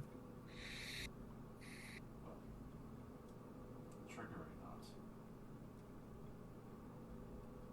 I believe you were made for something special.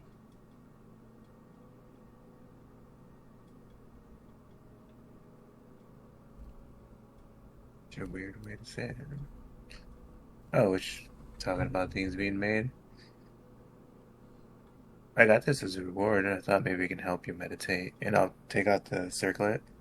Here, you can borrow it and see if it helps. Like you, it plays bird songs, if anything. If you insist.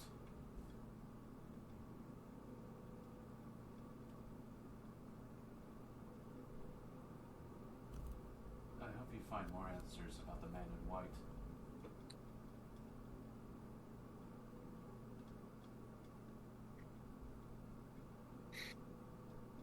Maybe. Maybe there's converging paths with all these infos that Yes. I'm heading towards. You are the strangest one out of this bunch.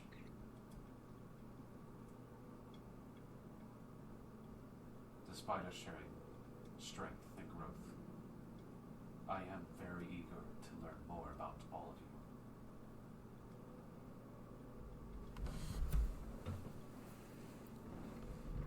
you. Right. Sorry for being so cryptic, but it is late. That's alright. It's just trying to take a lot of time to think. Find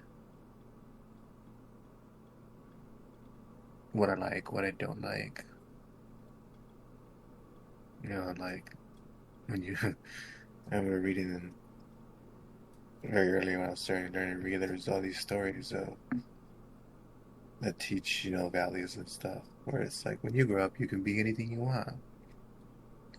And I just thought, oh, isn't that magnificent? Yes, isn't it?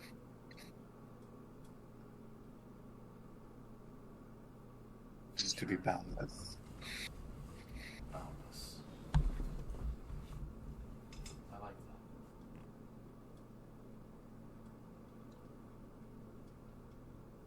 Well, I am tired. And I do need sleep. Alright. Hope you get some rest. I hope you do as well. And that you find the many puzzle pieces. Big lion yawn as suddenly just him talking about him being tired is just like, oh, that set off the trap. Good night. Good night. I imagine it will be a few busy days before that party. Yeah, I mean, like I said, I got some ideas I want to put together Not that I in know, the downtime. but look for your links. And have a good night. I will see you tomorrow. See, he gets up, trots himself away, and leaves you to be.